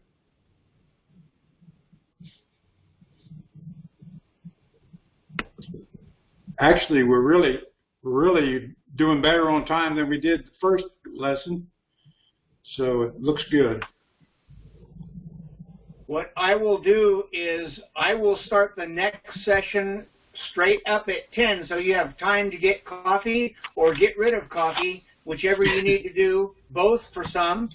And at 10 o'clock, we will start back up with the next session. Anybody want to share anything with the group while we have this downtime? I do. I knew Tim would. Hey, Bill, how you doing? Go ahead, Tim. Yes. I'm not only in Kiwanis, but also I'm a volunteer for the Red Cross.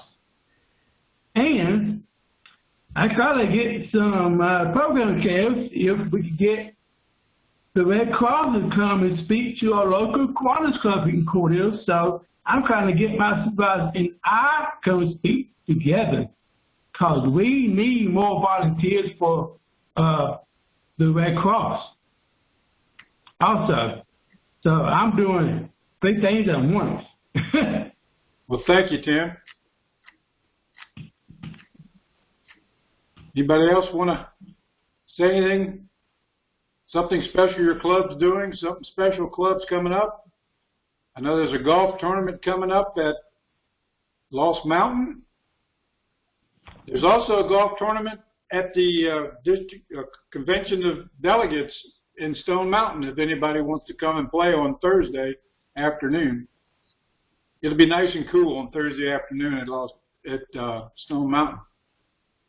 It'd be wonderful to pick up the flags up for y'all. We got pay. Hey, Byron, somebody wants to know who they contact for the Georgia District grant information. Okay, I'll get that. I'll put that on the chat session.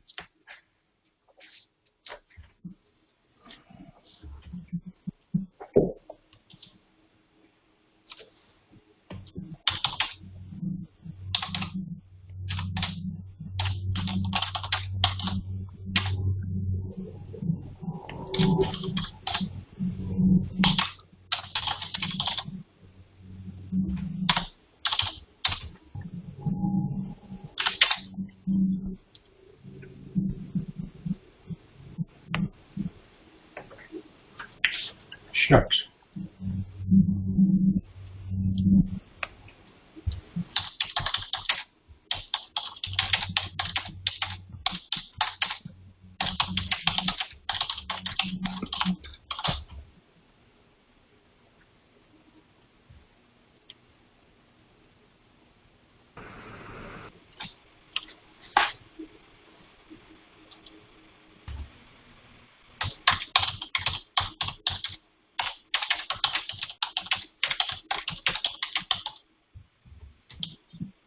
Hold on, I gotta go check.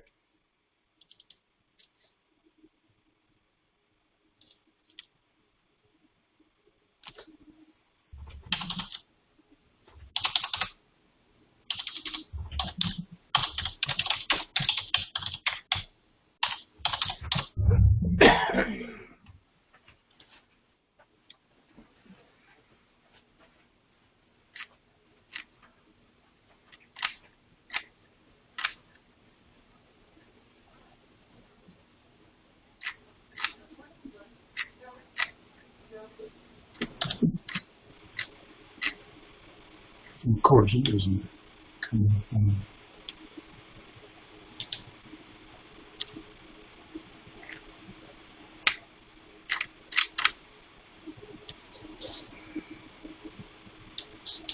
Hey, Byron. Yeah. This Judy Brown in Roswell. Again? I just wanted to say, yeah, I'm here. I just wanted to say you're doing a great job. Katrina's did a good job, so I appreciate y'all. Well, the best news, Judy, is the next two speakers are even better than we are. It was you're all great. I've heard all of you before, so you're just a lot of knowledge there for us. And well, we must not be boring. You're back for the second time. Do what? We must not be boring. You're back for the second time. Yes. Well, the first time was for this year. Today is for next year, right? Yes, yes. And I do it. I learn something every time. It's like a refresher course for me because I have to be reminded, you know. I understand. That's the same way. I never go to training where I don't learn at least one thing. That's right. That's what we're supposed to do. And it sticks with us. I'll be the first to admit I don't know it all, but I know where to find it.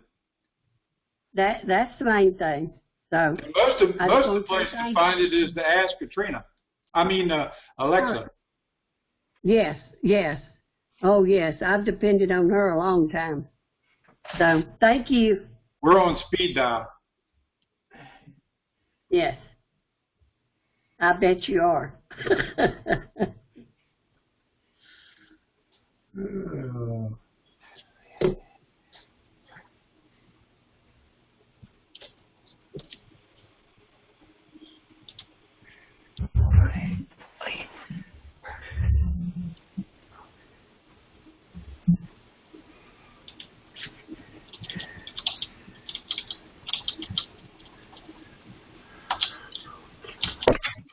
Okay, for those who want to know where the link to the foundation is. I'm getting ready to share it, but it's on GeorgiaKiwanis.org, and there's a tab on the top that said Foundation. So all the information you'd ever want to know is right there.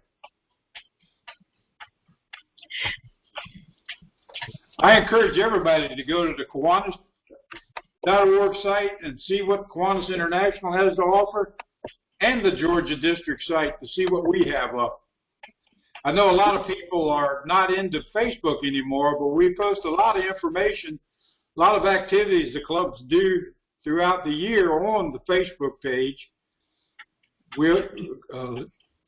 Samantha Downton puts out a newsletter once a month, and of course we always have the Georgia Kiwanis. And please send all the information you have on the projects and fundraisers you have, so we can possibly include it as time goes by.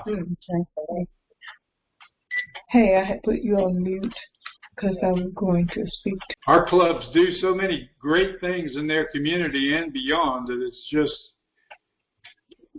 not only do you let us know, but put it in your local paper and even submit it to Kiwanis International. Gosh knows, maybe one day it'll appear there.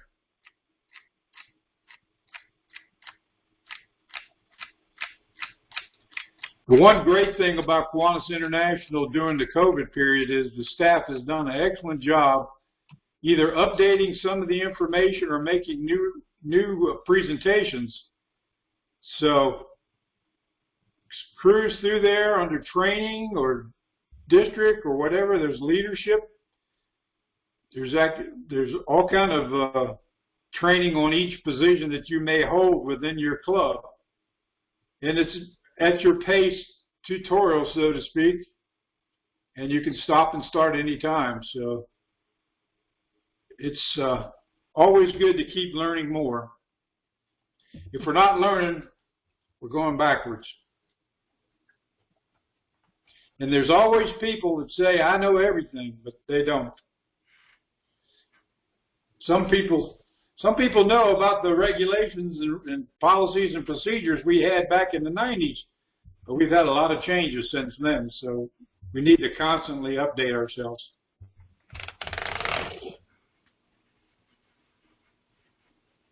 All righty, Daryl Gumbs, the incoming governor-elect, is presentation on being a president. Thank you, Daryl. Okay, let's see. Let me find my slides now, and then we'll get started. There it is. By golly. Pretty sure that's it. We'll see if it shows up here. Okay. Okay. Well, I hope you can see that. I'm looking. Yes, you can. Okay, good. All right. So, welcome. That's me. I'm Daryl Gumbs. I'm your current vice governor. That's my phone number, and I just put this link into the chat. This is for the leadership guide that we'll refer to a couple times. That all leaders should have. That's just my never be humble opinion, and you can get that off of the web. If you don't have a hard copy of it. It looks like that. The one on the left is what the leadership guide looks like.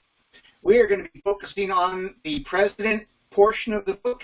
You can download just the president portion, or just the secretary portion, or just the treasurer portion, or just the board member portion.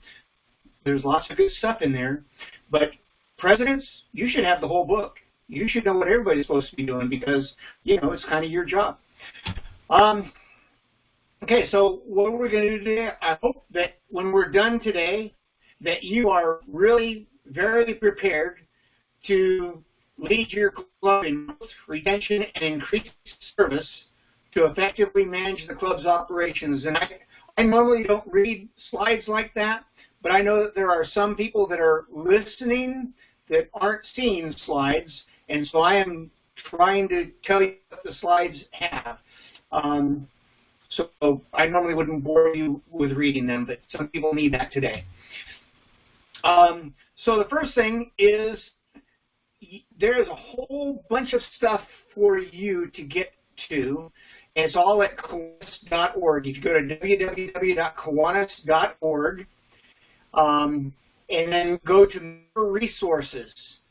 Once you get to member resources, you click on member login, which is not required to get the training stuff, but and then to log in, you'll use your email address, the one that Kiwanis has on record, which some of you may discover that that's not the one you thought that they're using.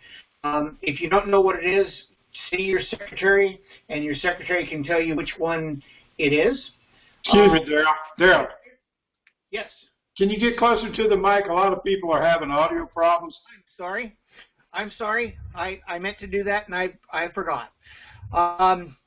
Once you get in there, you log in. If you go to training and club level and club leader, that gets you to that book that we just showed you. But I gave you the link to go straight to it. Once you have that book, Presidents, here's the first thing you need to know about. On page 16, it tells you what your responsibilities are, the qualifications for being a president, and what are the duties of the president. Now, once you get that, I would encourage you to do is put a check mark next to each one that you feel real comfortable doing. Hey, I can do it. Hey, Dale, I cannot hear you.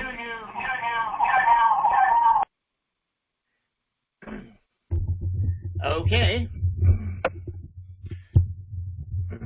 Just a second here. I'll do this as best I can. Okay. So a check mark next to each one that you feel comfortable doing. I can do this. I got it. I want you to underline each one that you're concerned about. I'm not sure about this. I don't know if I can do this or not. And what then is circle. The website? We didn't hear. What is the website? I sent a link to the website in the chat so that you can get to that book. Thank you. Okay. And then circle each one that you are confused about. Okay. And those are the things that you need to get some help with. Those last two things. All right. Important. In page 29 of that book, it tells you about your club meetings, what you should do about club meetings, how to run a club meeting, how to work with your speakers. A lot of really, really good information for you about doing your club. Whoa, just a second. I just knocked my camera over. Back of my office looks really good, doesn't it? Sorry. Hopefully that's better. Oh, you didn't even see my camera. Anyway, it'll tell you things that you can do to make your club the best show in town, because that's how you get people to come back. If people come to the meeting and fall asleep, they're probably not going to come back. So make sure you're having a meeting that engages the people that are there, especially your members and your guests. Again, make sure your speakers always get a membership application, because those are great potential members. Other kinds of meetings that you're going to do, you have your board meetings. How often? Well, that depends on the club, but everybody should have one at least once a month, have a board meeting to talk about some of the important club business. Your division council meetings, we've talked about those, and those are important that you get to as leaders. Those are done usually quarterly. The governor's rally that we talked about earlier is done each year. The district convention is done each year. And then there are some special club meetings that you might be responsible for. So let's talk about what some of those might be. If my thing, okay, there we go. Your new member inductions. Again, anytime you get a new member, make a big deal out of that. It is a big deal. It's a especially big deal for them. I met a new member at another club this past week. I went to another club just to visit and talk to them, and the new member sat next to me.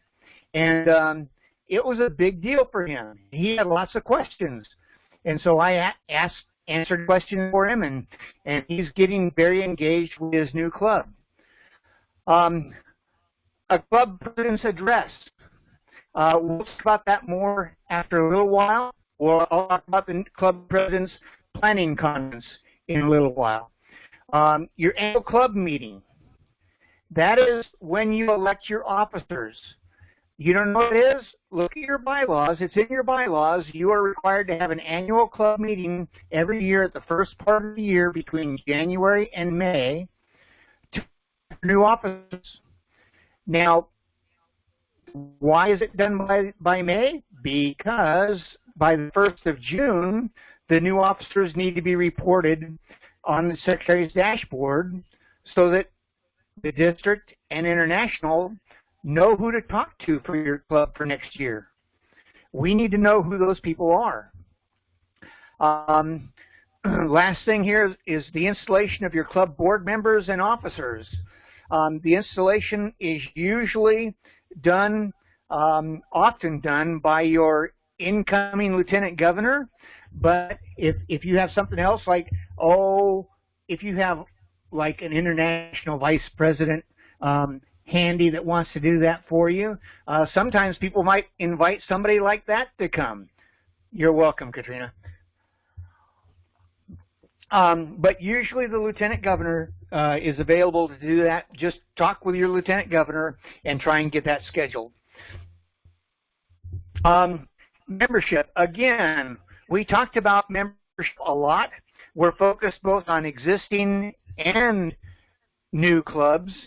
Okay, our existing club growth chair, Rick Townsend, and there's lots of people working with him. I'm one of them. And then club building, for new club building, Juanita and Katrina. That's your go-to people, and Dewey. If you need some more information about that, again, there's if you go to Kiwanis and go under member resources, you look at membership and education, and you'll see lots of resources in there, like the ACE tools. A lot of neat stuff. Membership. I need you to actively promote membership growth and retention. We need new members, and we don't need to lose any old members. When I say old, I'm not talking about Dewey. I'm talking about people who've been in the club for more than a couple of years. We don't want to lose them. We want to keep them. So promote membership growth and retention. Again, Katrina talked about lots of tools that you can use, ACE tools, about that, and we put the link in the chat for that. I'll do that again. When I'm done, I'll put a bunch of links in the chat you can click on and get to those things. And she mentioned appoint your membership chair as soon as possible, presidents. In the secretary dashboard, there is room to put 2 of them in there. So make sure your membership chair is listed as one of them. And I always recommend that your president for next year, whether that's your vice president or your president-elect, make sure that they're listed as the other membership chair so that they'll start getting that information from Kiwanis International to help them get ready for their year. But the question I have for you, is your club new member ready? If somebody walks into your next meeting, will they come back? You know, if the answer to that is no, then you have some work to do. We need to figure out how we can make this club inviting and engaging to new members. When people walk in the door, what's going to bring them back? Talk to people. Ask them. Make sure you have somebody that greets them when they come in the door. Again, there's membership committee training and a workbook in that link that I sent to you. You can get to that. Make sure that you are working closely with your membership chair so that you guys are on the same page and you're working towards the same goals. And here's the big thing that I say: invite guests to projects and meetings. Projects. Most people join Kiwanis because they want to do service. They want to do things to help children. That's our cornerstone. So invite people to projects. While they're at the project, then invite them to a meeting. Okay? But get them to a project first so they see what the heck you're doing. That's the important part of Kiwanis. Meetings are fun, I hope. Meetings are interesting, but nobody joins Kiwanis to eat lunch. Just don't. Okay, they used to at my club because we used to have the best lunch around. Well, actually dinner. And then, again, she said to host membership events. There's lots of different ways that you can do that. One way that I learned that I think is really great, that I learned from Coweta, was to have a challenge with your club. Everybody invite somebody to a club meeting and pick a date for that. Invite somebody that's the same age you were when you joined Kiwanis. Now we're already talking about getting younger people into the club. For some, that may be a year younger. For some, that may be 20 or 30 or 40 years younger than they are right now. Invite people that are younger than you to come, which means you have to have a meeting that's attractive to the younger people. How do you know if you have that? Ask the younger people. You may not be able to get a lot of people to your club meeting that are 40 years younger, but you can probably get people that are 2 years younger and 3 years younger, and keep working on it like that. Remember, change up what you're doing. If you've been doing the same thing year after year with no different results, well, you know what that is. That's insanity. So make sure that you are changing things up. Again, meaningful service is the absolute key to growth. If you aren't doing meaningful service, people aren't going to join in and be a part of that.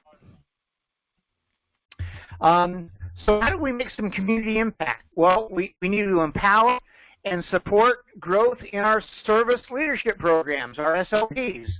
Our Key Club. Who is your Key Club advisor? Does your Key Club advisor ever go to your Key Club? Does your Key Club ever come to your club? There should be a healthy mixture of both of those things happening. And make sure that you're doing the things that help them grow as well, because they are our future. Okay. Reevaluate your existing service projects. Are they consistent with your community needs? Again, the ACE tool will help you figure that out.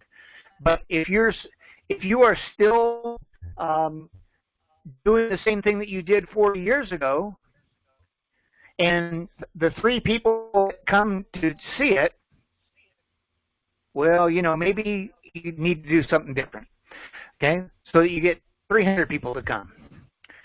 Make sure you have a signature project in your club.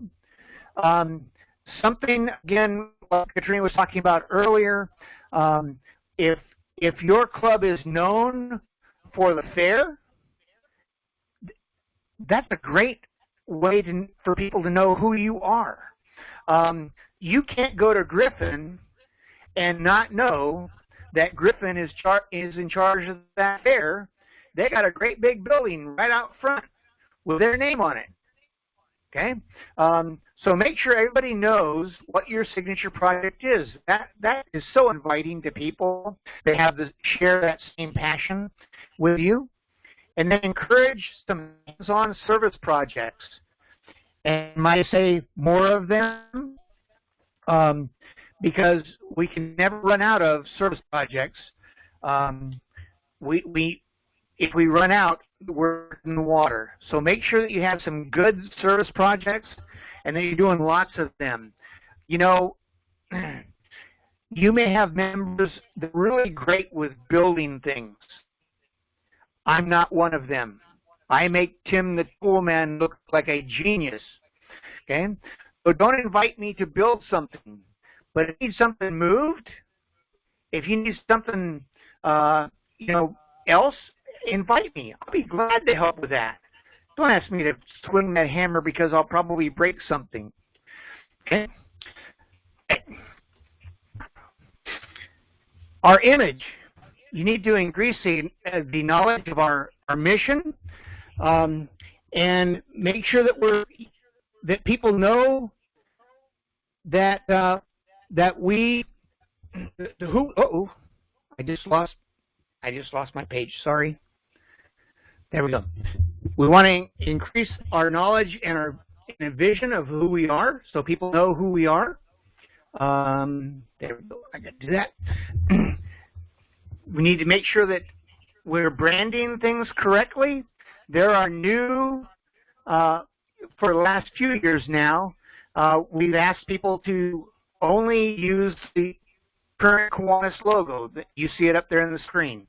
The old one with the globe, some people say birdcage, it drives me crazy. The globe around it, if you have things with it on it, great. Have things with it on it. My shirt has it on it. But don't make new stuff with that. Make stuff with the current image so that everybody knows who that is. Social media.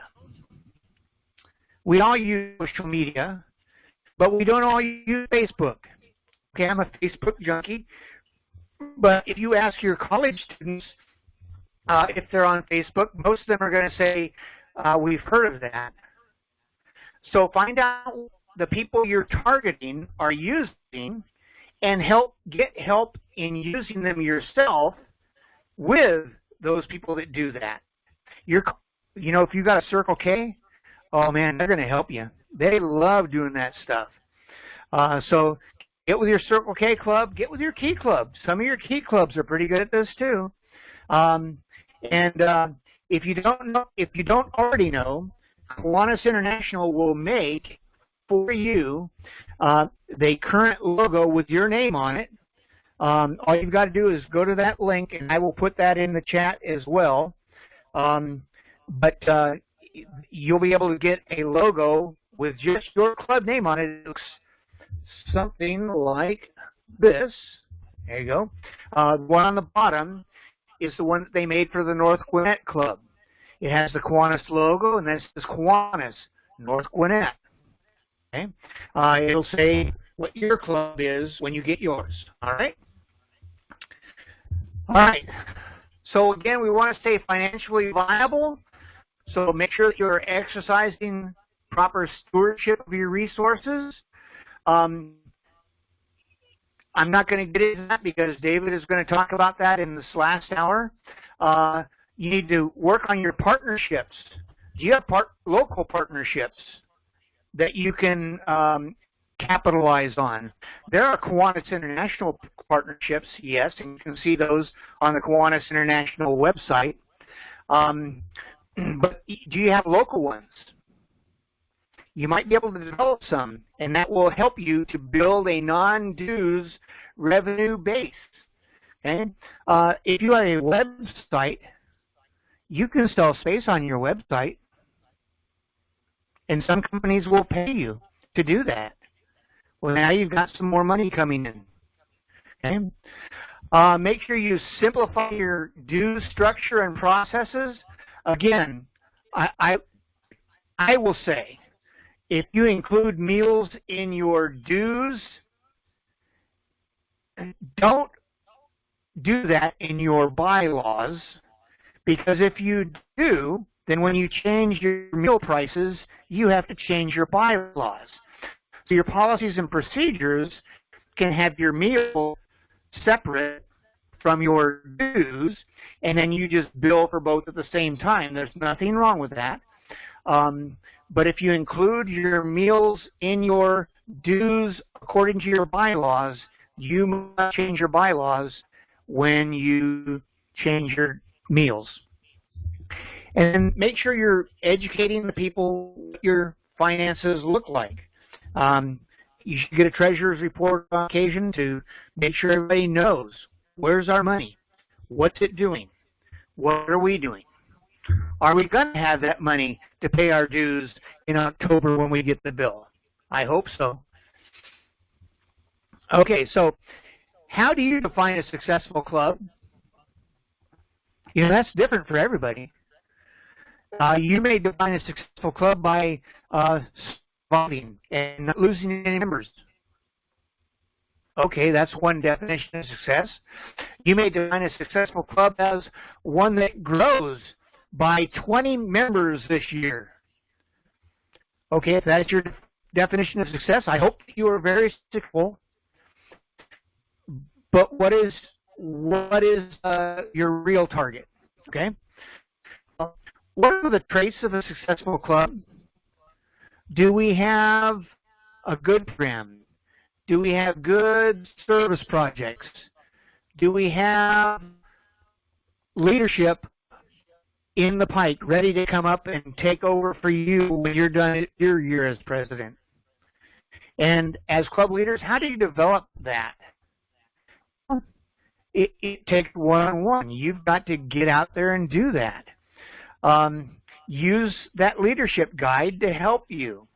Use your membership team to help you. Use me to help you. You can call me. My phone works. My phone is listed. I get calls all the time. I'm okay with that. How well are you supporting your SLPs? Does your Key Club have the ability to send people to their district convention? Do they have the ability to send people to their international convention?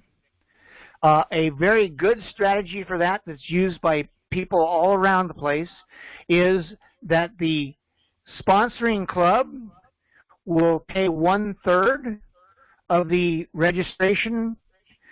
The Key Club itself will spend 1/3. Member will spend 1/3.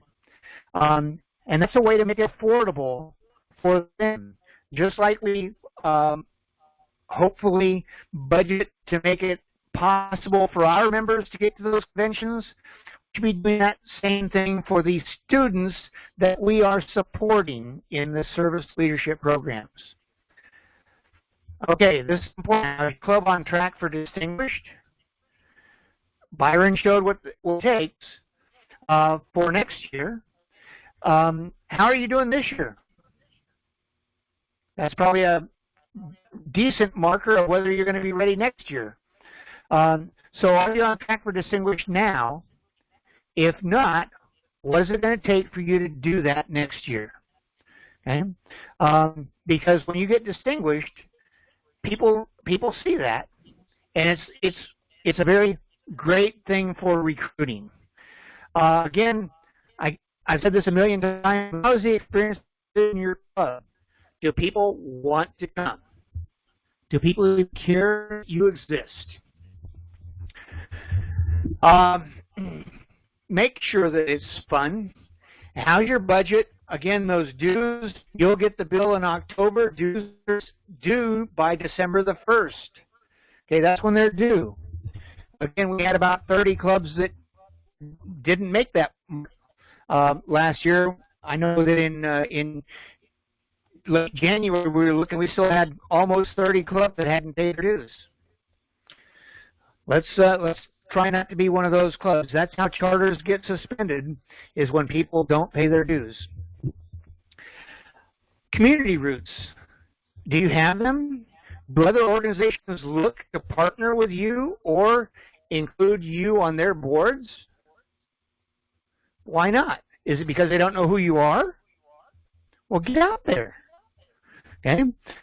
Is it because they know who you are and they see what you're doing and they don't want to be part of that? I hope not. But if so, there's more work for you, okay?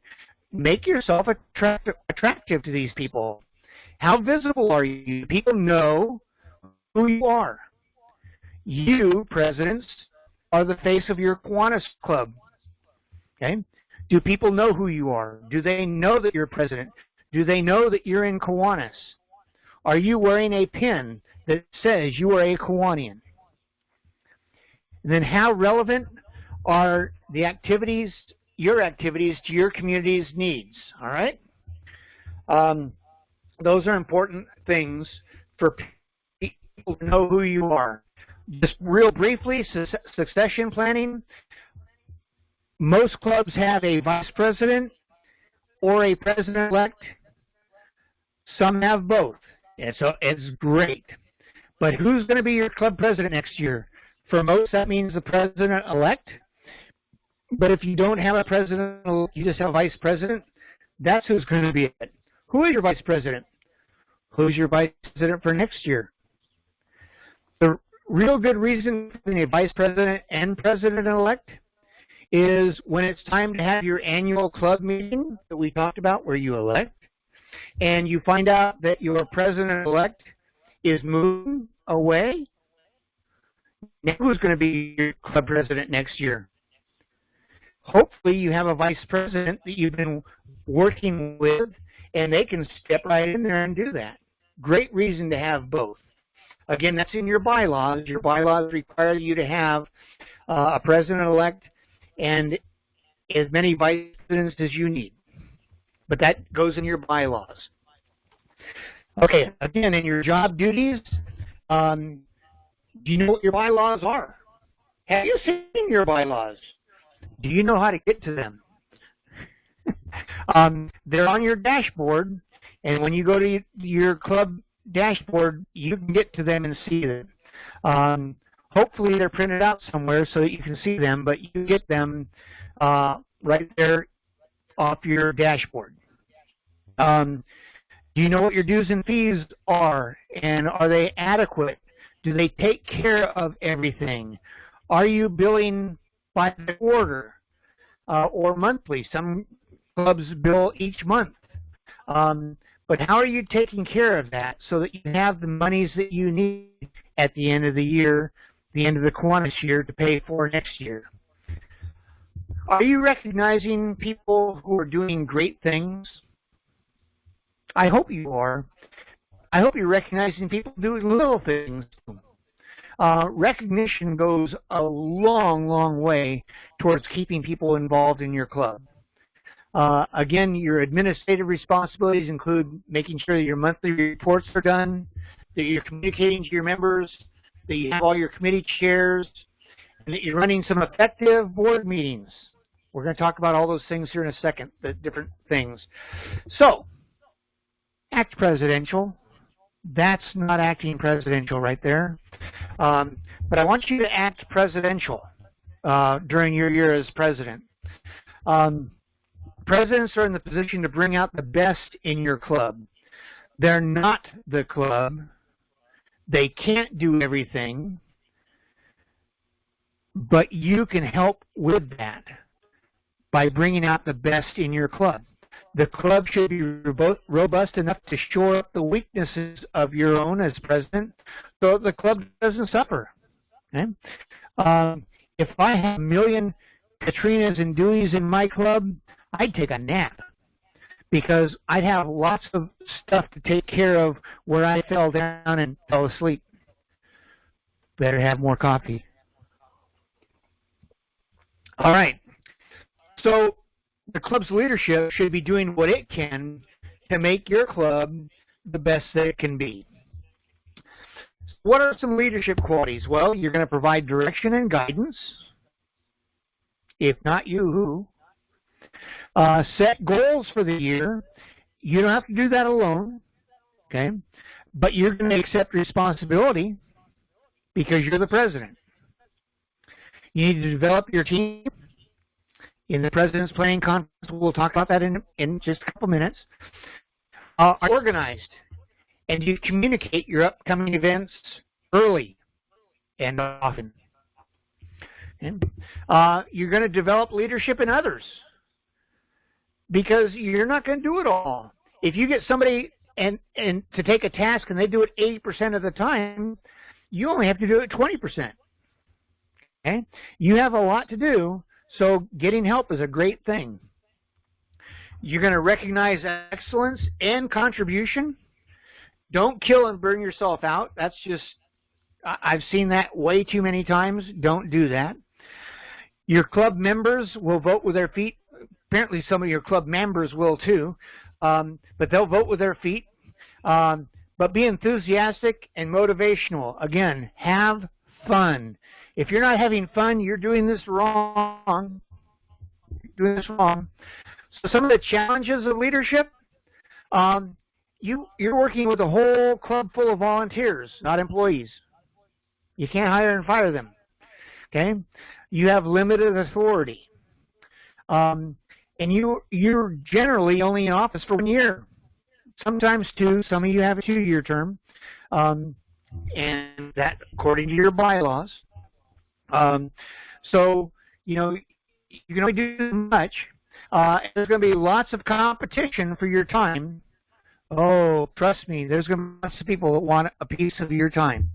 And there's lots of experts. Oh, they're everywhere.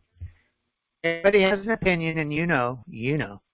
And then membership growth is always a challenge.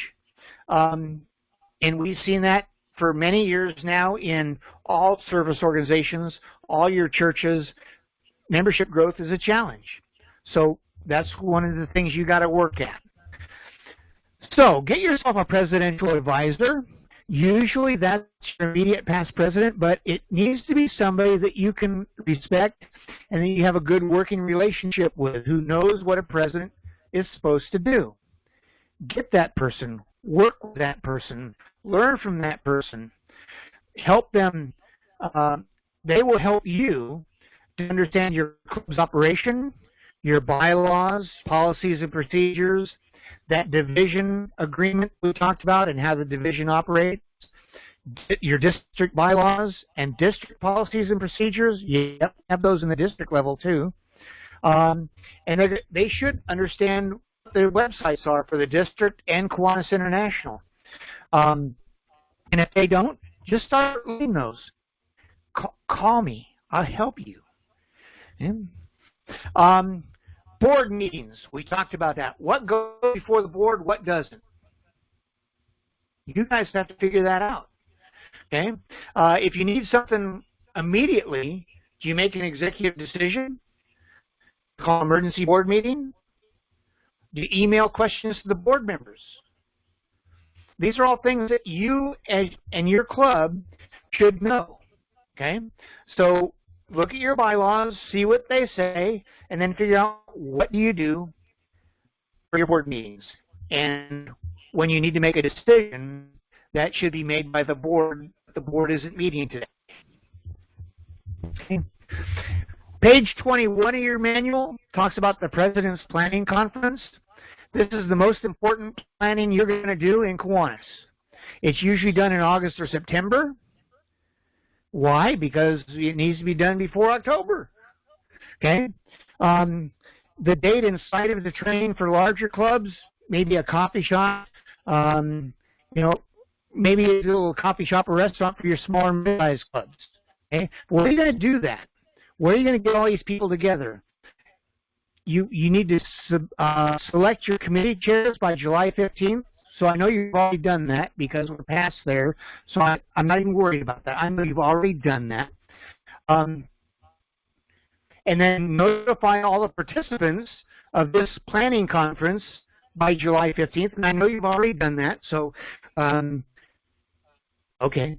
Larger clubs usually meet in August. Smaller clubs usually meet in September. But you do it what works best for you. Okay. What do you do there? At that President's Planning Conference, you're going to get your plans for the year, membership plans, meeting plans, all the different things that make the club work for the year. What are your projects going to be? Okay. For some of you, you already know. But you need to discuss who's in charge of that. Who's going to handle that? Who's in charge of the fair this year? Who's in charge of that pancake breakfast or that pancake dinner? Who's in charge of your bug program? Okay, who is your key club advisor? And do they have a current background check? And is that in the secretary dashboard? But have all of your chairs there, have your officers there, and make sure that you have a really good planning conference so that you have a really good year. I want you to have a best year ever as your president. I don't want you to come away from that going, I'm glad that's over. The club president's address I mentioned briefly earlier, that's usually your first or second regular club meeting in October. And it's just a chance for you to talk to the club really about what you guys decided in your planning conference. This is what we're going to do this year, guys. This is my plans and goals for this club for this year. And the officers and board are all on board, and this is our plan for the year. The club needs to know that, not just the board, not just the officers. Your annual meeting, again, is usually it has to be between January 1st and May 15th because your election reports are due June the 1st. We have them all in now, yay. So thank you for everybody for doing that so that now we can get a district directory done. When you do your annual meeting, you're required to give 30 days notice to all your members that you're getting ready to do that, where you're going to elect your officers. You'll have your committee nomination. Your committee will make the nominations, but you can take nominations from the floor. You must have, according to your bylaws, you have to have 1/3 of your members present to have a quorum to have that meeting. Okay? You have to have 1/3 members to have a quorum to any of your meetings. Okay? But 1/3 members quorum, you'll do your call to order. And make sure you're getting good minutes for that meeting because your bank is going to need the minutes for that to change your banking paperwork for the next year. And then you elect all your officers. And that's all in the minutes. Again, you can take nominations from the floor. But elect all of your officers and make sure they get posted to the secretary dashboard. There's no reason that can be done the same day, the same hour of the election. You know, as soon as that meeting's over, while the meeting is going on, secretaries, get in the dashboard, put it in there, done. Now you don't have to worry about, oh, did I get it done on time? I did it when it happened. There you go. All right, communication. The single biggest problem in communication is the illusion that it has taken place. Yeah. So we all have our own style. Why do we even talk about it? Well, because if we don't have enough communication, members get discouraged. And not hearing people out causes resentment. Communication goes both ways. Okay? From me to you, from you to me. And people observe things at different rates. It sometimes takes multiple times. Lots of times it takes multiple times to remember something. So if it's important, share it lots of times in lots of different ways. Okay? An email, a phone call, a newsletter, a blurb in the paper. There's lots of things you can do to communicate things to people. Make sure that you're doing all that. A visit. For your meetings, make sure you have an agenda.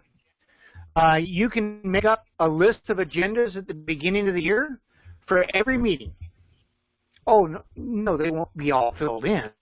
But you can make an agenda at the beginning of the year and print one out for every meeting and then fill in things as they come up. Who's the speaker be in April? Well, you don't know now, but in March you might, and fill it in. So just get that ready to go so that the meeting is in some kind of order. Okay? Get members involved in meeting activities. The president doesn't have to do everything. You should have somebody greeting guests.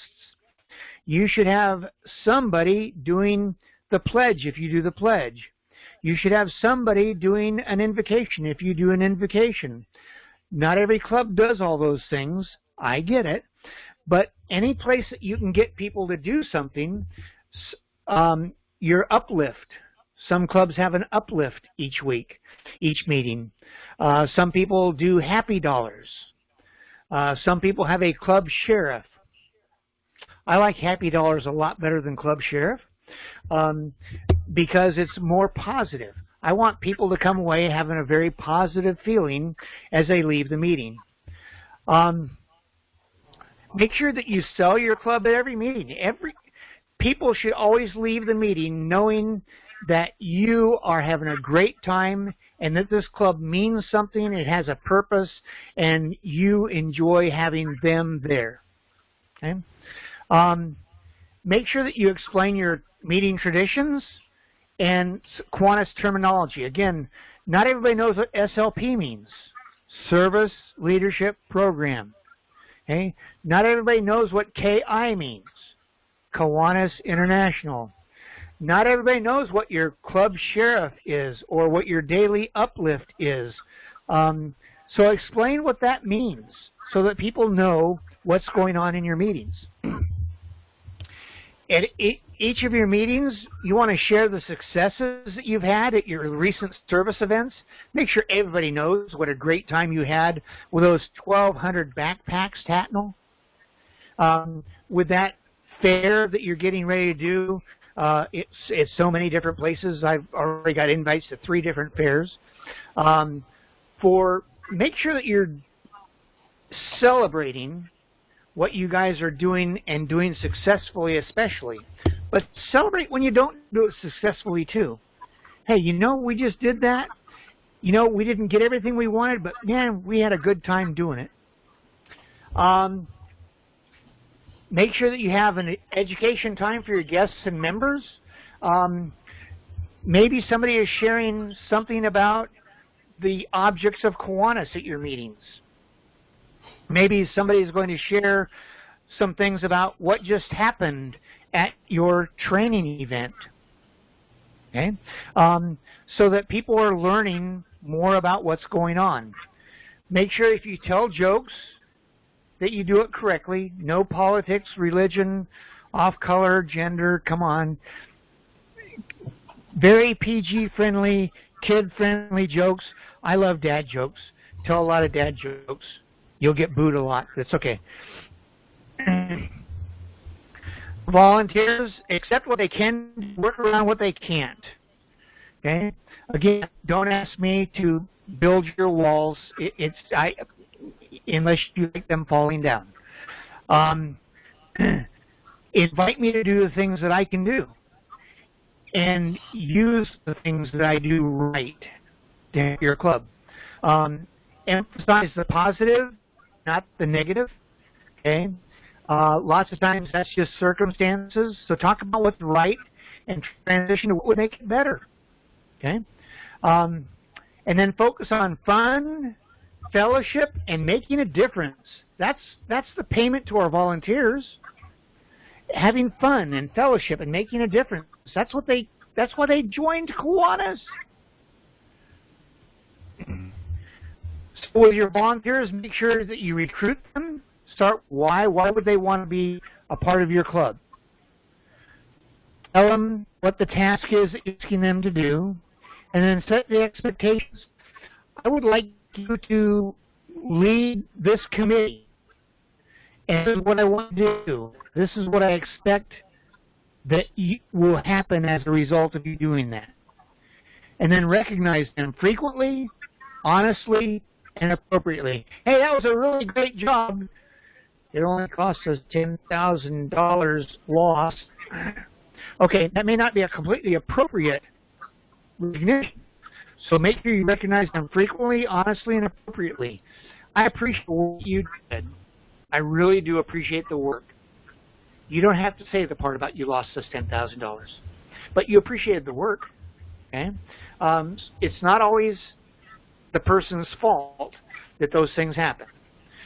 And then to retain them, encourage them, recognize them, and be loyal to them. You've got to be loyal to your volunteers because they recognize when you are not doing that. Okay, I think, oh, I have one more. Okay, authentic encouragement and recognition. Sincerity, if you can fake that, you got it made. According to George Burns, don't fake. Don't fake it.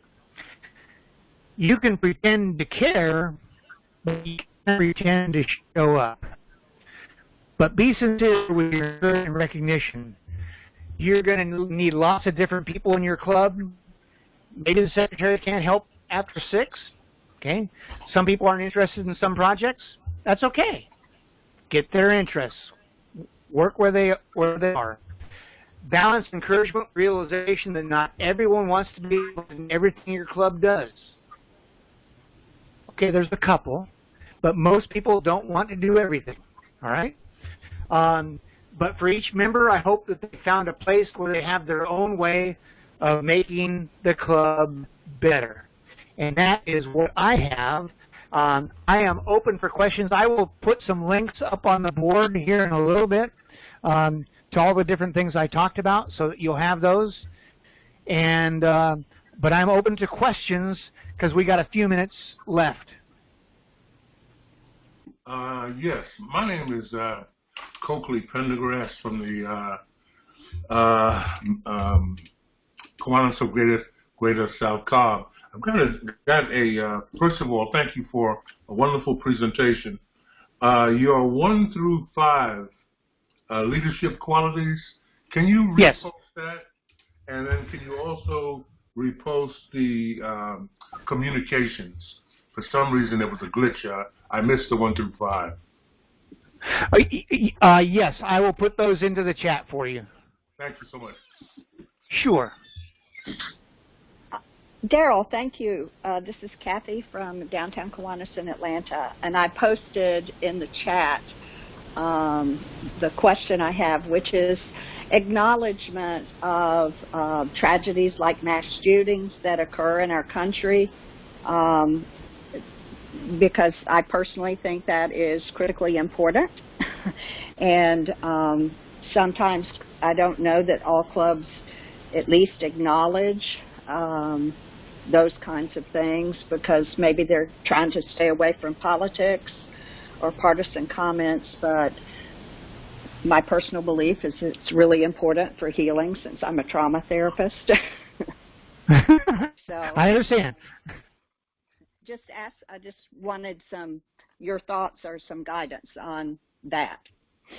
I think that we do have to do that. I think that it's important for people to recognize what's going on around them.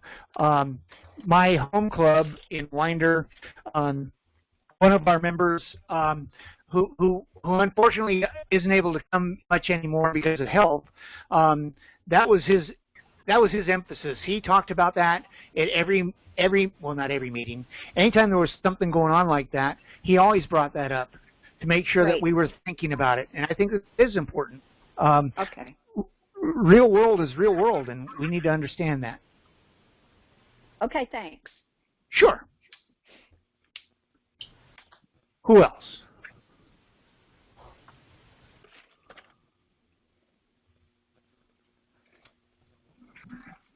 Okay, I can't get to the chat right now, so just talk to me.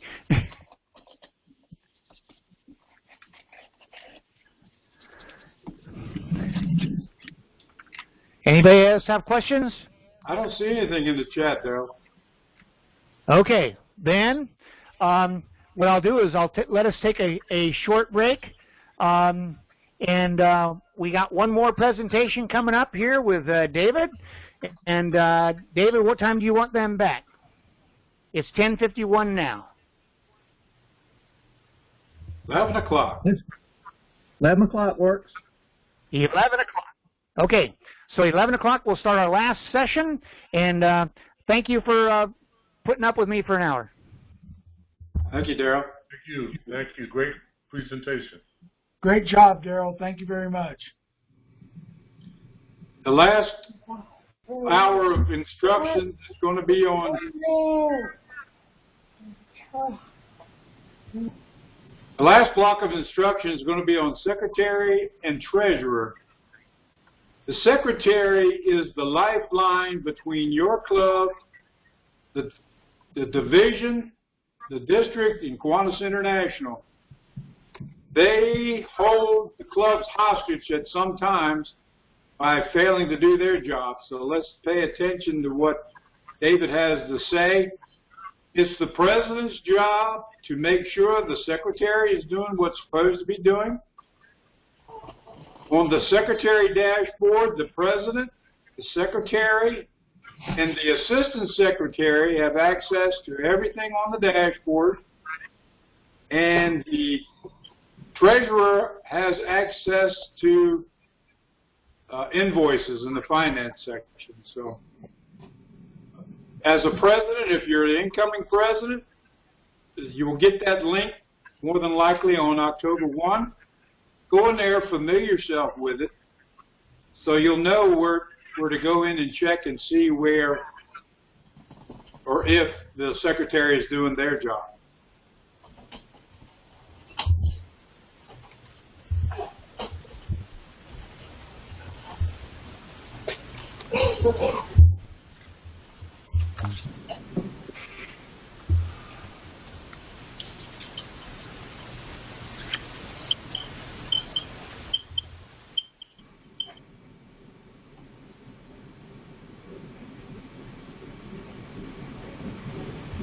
Thanks, Daryl. You betcha.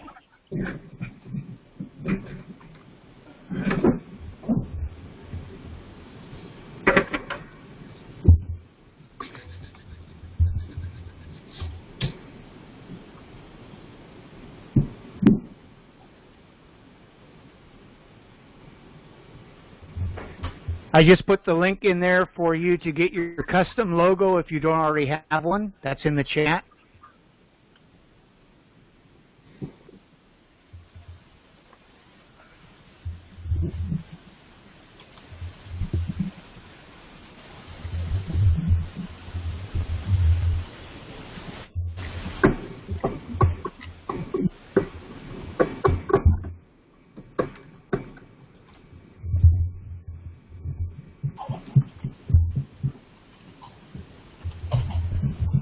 There's your leadership guide link again.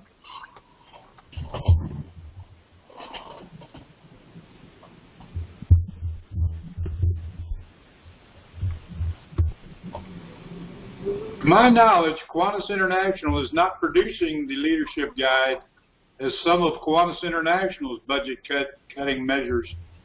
So you may want to download at least a section or the whole booklet to have a constant reference to your year as a leader.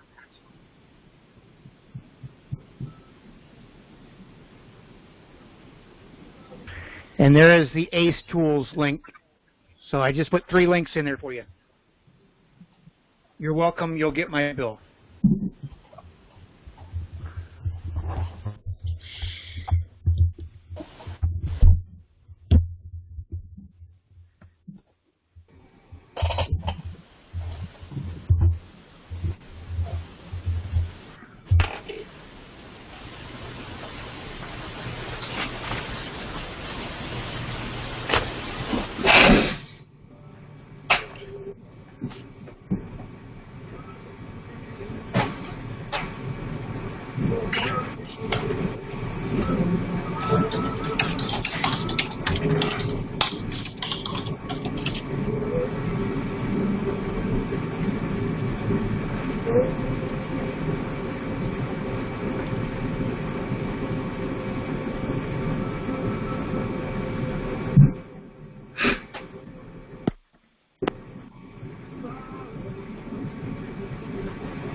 And William Hurt, I'm glad to see our future leaders there with you.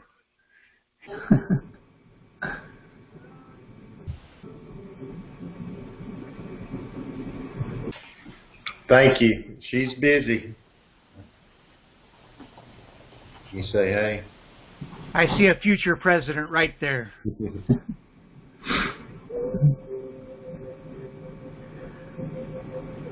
Daryl, am I going to be able to share my screen if you're still sharing?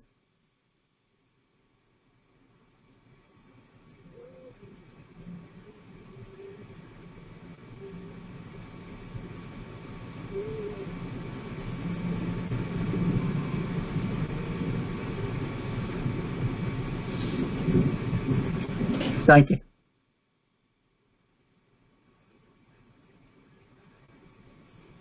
Yeah, sorry, I forgot to turn it off. I'm sorry.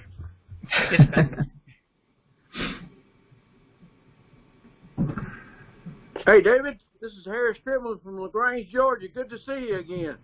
Haven't seen you in a long time. It has been a while. It has. You're looking good, though. Not aging like me. I'm getting old. That's a matter of opinion.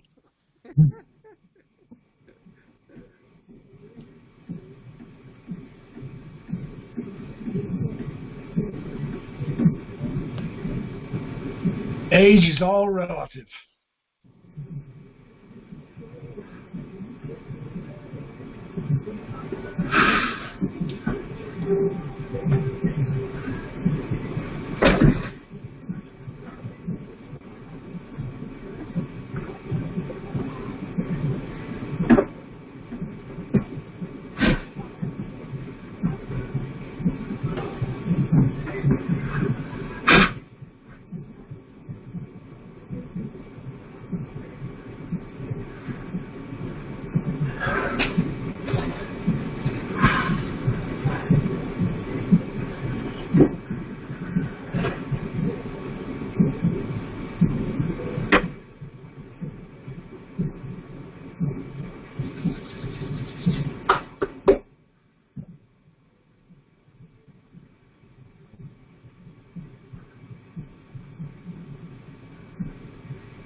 Hey, David, I see Dewey Smith up there on the screen. He looks the same. Always looks the same.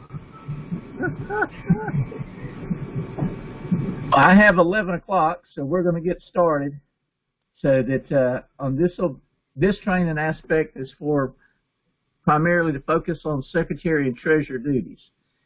I'm going to do it a little bit different, and we're going to do some interactive work. What should be on your screen is a Google search page, and so if you have the ability to do this, you know, I'm going to show you how. Hopefully, if you're a returning secretary or treasurer, you know this, and so you can access the form. And it's pretty simple as far as accessing it. Now, every member has access to this website. Now, if you are not a president or a secretary or an assistant secretary or a treasurer, you just have access to a member page, which is your personal member page, and you can go in there, and they have educational programs. Now, mine, when it shows up, because I'm a member of 2 clubs, and plus I'm a district chairperson, so this screen may not show up on your page unless you are like me. But if you're just a member of 1 club, it automatically take you to that. And so, but if you are just a member and not in a position of being secretary or president or treasurer or assistant secretary, then you do have some access where you can go in and you can update your membership information You can put your picture on there, whatever you want to do in regards to that. If you are a president, secretary, assistant secretary, or treasurer, then you have more access and you can do other things. First thing we're going to talk about is secretary, because the secretary position is very important to make sure all the information is updated and correct. Now you can see you get the different tabs over here that each secretary can go in and add information. We'll do the membership one first, just so you're aware of how that looks. And this should list all your members in your club and have their information. So if you need to edit somebody's email, you need to edit their phone numbers, whatever the case may be, then you can do that information. And it has the different tabs. Of course, these are all the active members of the Cordele Club, which is a club that I'm the secretary of. But you have different tabs up here as far as a person's designation in the club. Now, if somebody would just go across, if they're a corporate member, and I highly recommend using this. If you have banks or, primarily, what we in the Cordele Club use, if the bank has a member of the club, but say that position changes, then it's best to make sure, sign the bank up, and then you can change that person. Now, Kiwanis International actually changes that person, but that way, if positions change within a company, then you keep your membership the same. The only downside to using a corporate membership is that individual person, let's just say they stay at the bank for 20 years and then they retire, but they want to stay active in the club. Well, that individual person's specific membership is not recognized. The membership for the business that they have been an employee of is what's recognized. Now, it's been what I would suggest doing if that happened in your situation, which the new member fees are fixing to go away, but so that's a kind of a moot point. But so that person would just begin paying the dues on their own, and then they would be replaced by somebody else. But at least from a secretary's perspective, you want to keep up with their years of membership, then you'll have to do that separately. Because if somebody was a corporate member for 20 years and then they stayed in the club, as far as Kiwanis International is concerned, they're going to seem like a new member, and their date will start the date that their membership status changed. But you as a club, you'd want to continue to recognize them for all their years of service. And then, of course, you have honorary member. My club doesn't have any honorary members, so that's why it's blank there. But some clubs do have honorary members, whether it's the mayor of the town or school superintendent or principal of a high school or any school. You can make an honorary member. Some clubs, the person who is like the advisor to the key club, who may be a teacher at the high school, they'll make an honorary member, or the club could choose just to make them a member, whatever they wanted to do, but some clubs do that as well.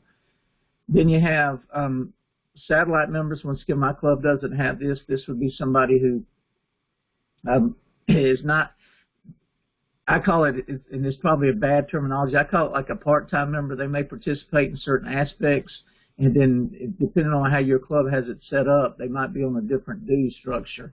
As far as, like, my club, meals are included in your dues.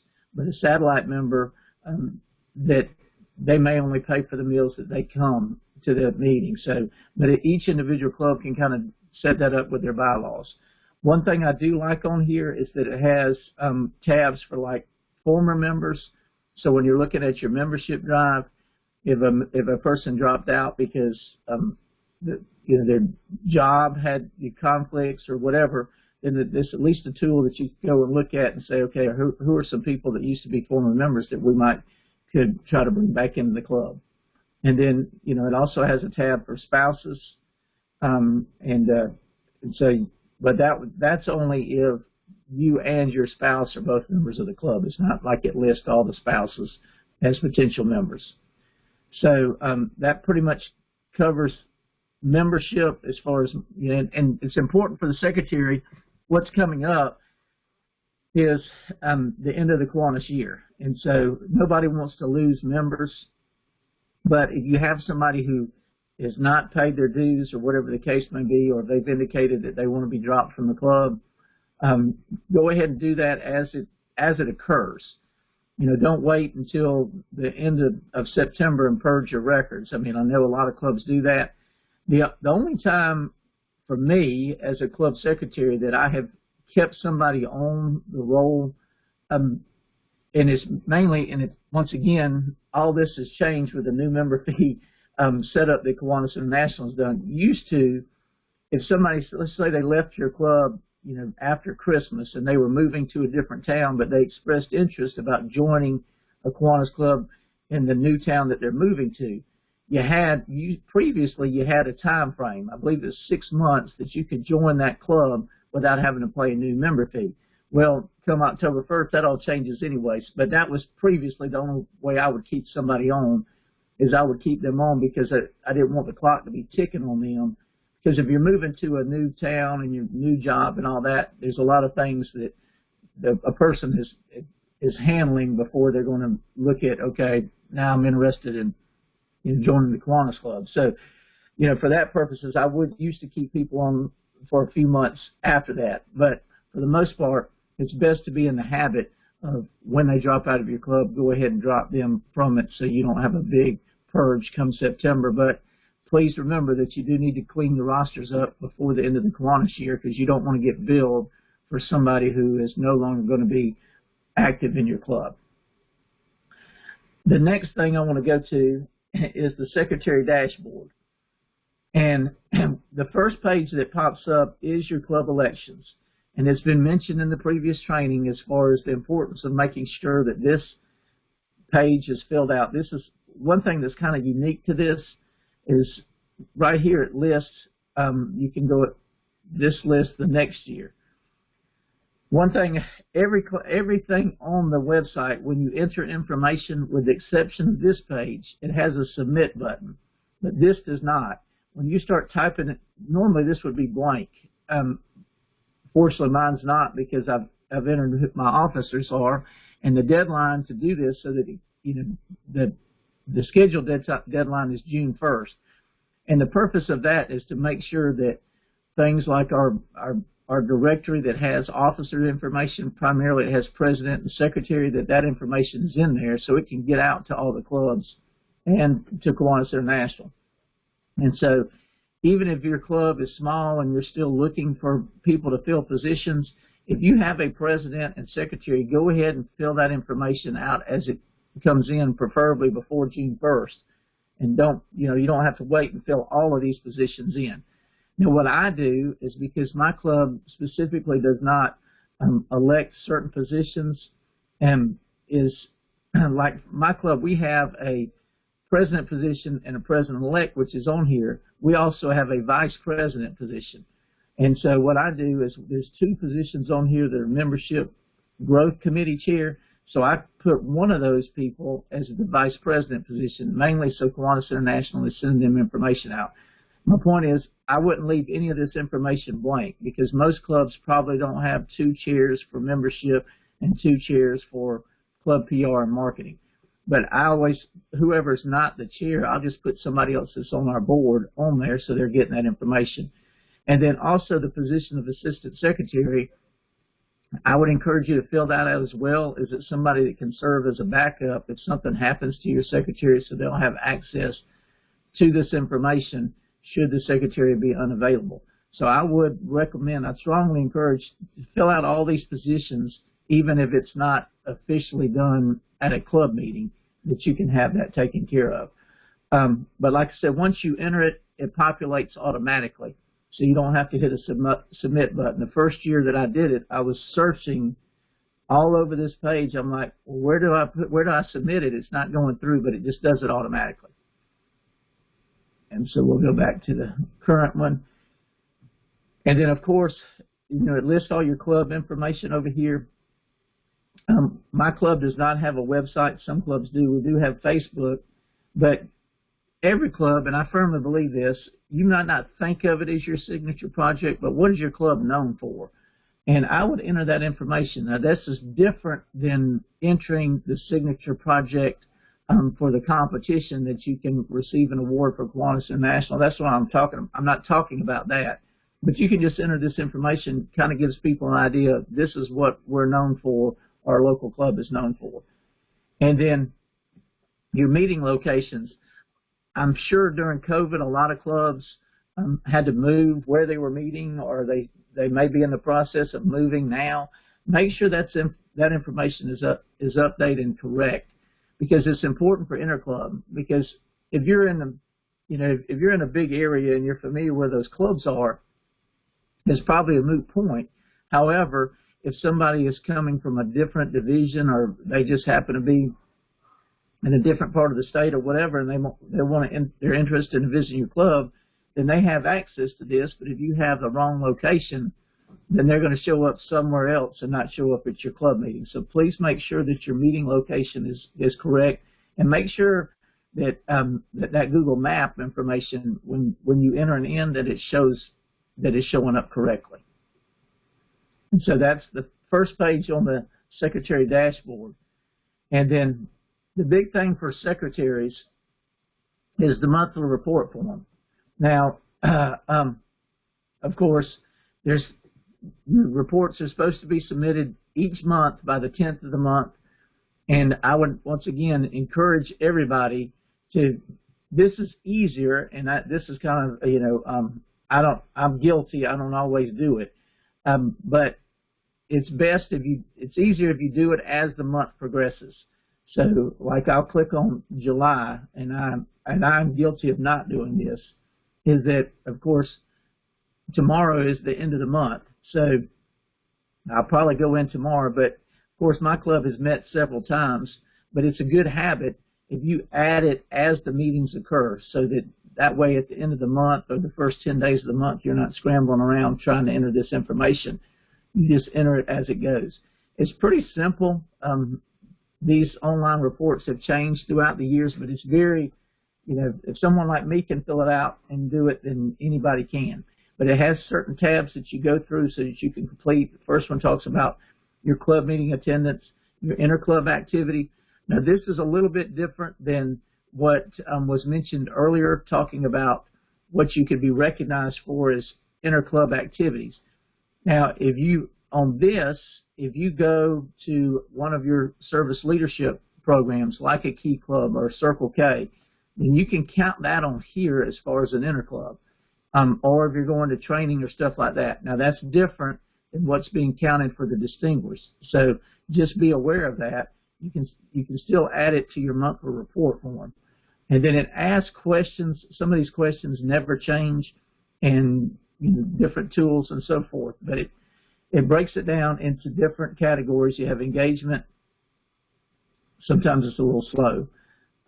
Your service, what you're talking about, what you've done for the month, or and different things will ask different questions about which service projects has your club engaged in this month. Make sure that when you're reading this, some of them, it might be for the year, like the last one, it asks for the club goals for membership that's for the year, so that would never change the whole year you're reporting.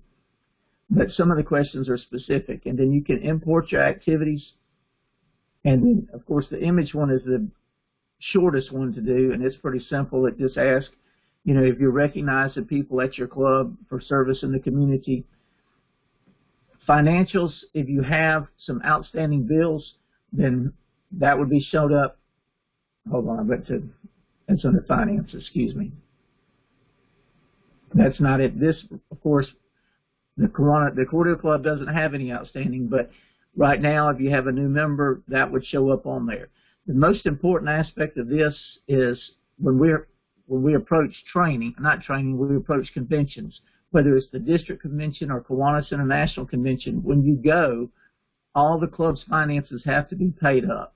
So it's important for secretaries and treasurers and presidents to make sure that everything is paid up, especially as we approach conventions, because you don't want a member who's not the president, secretary, treasurer to be showing up at a convention, and when they go to register, somebody tell them, well, we can't let you register because your club owes whatever they owe. And they're going to be looking around like, I don't have any idea what you're talking about. So make sure that that you check that and make sure that bills are being paid. because especially if you have a person that in the past that becomes a member right before a convention, you want to make sure that that doesn't cause any problems for somebody who's attending the conventions. Going back to the monthly report, okay.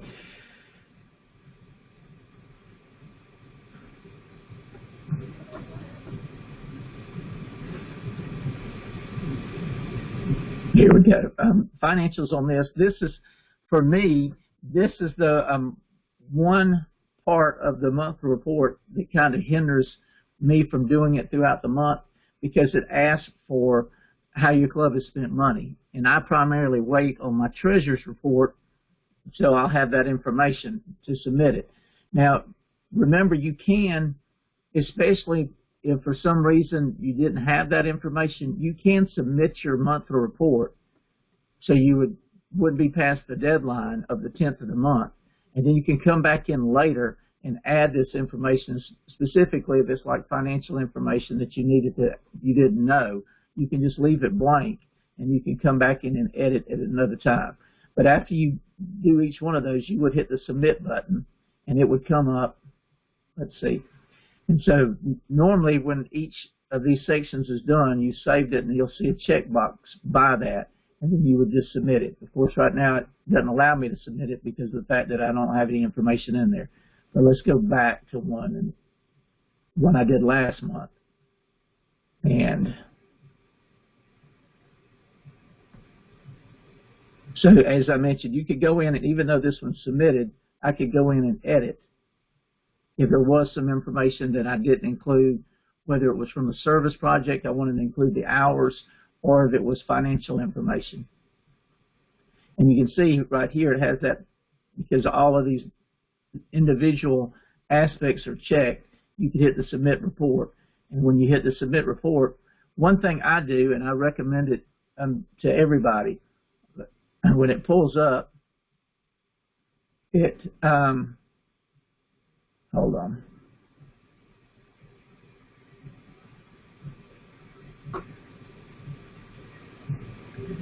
It has a place on here to where, and that's what the monthly report looks like that is submitted. And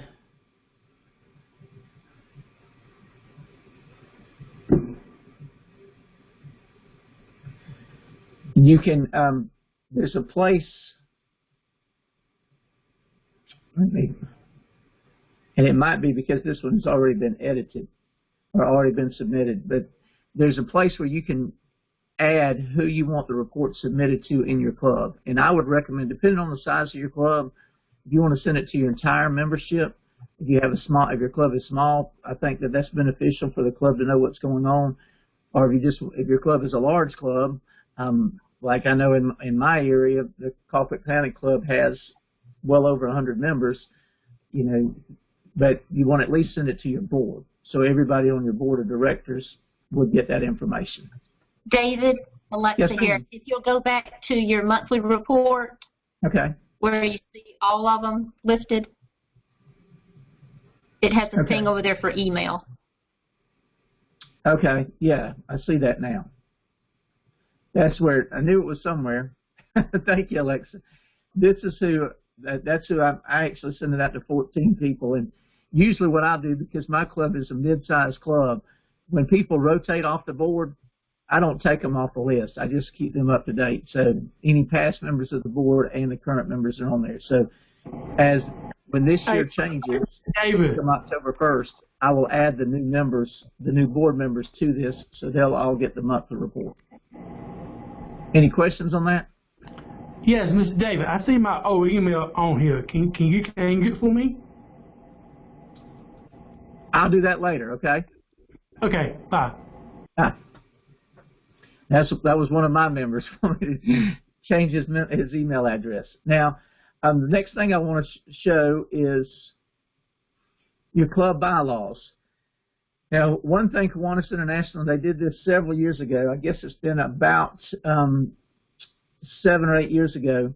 They asked for all clubs to submit their bylaws because of what inevitably happened previously before this is that a club would send a hard copy of their bylaws in, or they thought they had, and maybe they didn't. And Kiwanis International, let's just say your club was chartered in 1950. They might have a copy of the bylaws from 1960. That's what Kiwanis International was going off of. And your club might have changed the bylaws 5 times since 1960 and thought, well, these were the bylaws we're going under. But as far as for KI was concerned, they were only going by the one that was last submitted to them. So you can look on here and see like what your club, when you pull your page up, when your bylaws were adopted and submitted. Of course, your bylaws have to be voted on by the membership of the club, and so you have to go through the process. But then you can send that into Kiwanis International. So if you're a secretary and you pull up this page and there's nothing on there, then that means Kiwanis International does not have a copy of your bylaws. So I would strongly recommend that you make sure that you submit that and then you send it to them. It's a very simple process, and you can go through and send them your bylaws. And that way, when you have a board meeting or anybody has a question, then you don't have to worry about, okay, who's got a copy of the bylaws. It's right here on the reporting page, and you can just download that. You can pull up the PDF to show, as far as your club bylaws. And you can just open it from the website right here. Of course, and this is as it opens up, that's the Cordell, and it's pretty standard as far as those bylaws are concerned. As far as if there's any additional information, you can add it in there, but most of the stuff is pretty standard information. But I would encourage you to make sure, ask your secretary, presidents, make sure that you have your club bylaws downloaded in there. One other thing that's on this reporting page is education, and this is something also individual members. Right now, Kiwanis International is they're going to be adding some education programs in the future, but this is a great tool to use once they have the information in there. So it could be worthwhile for a new member or a board of director.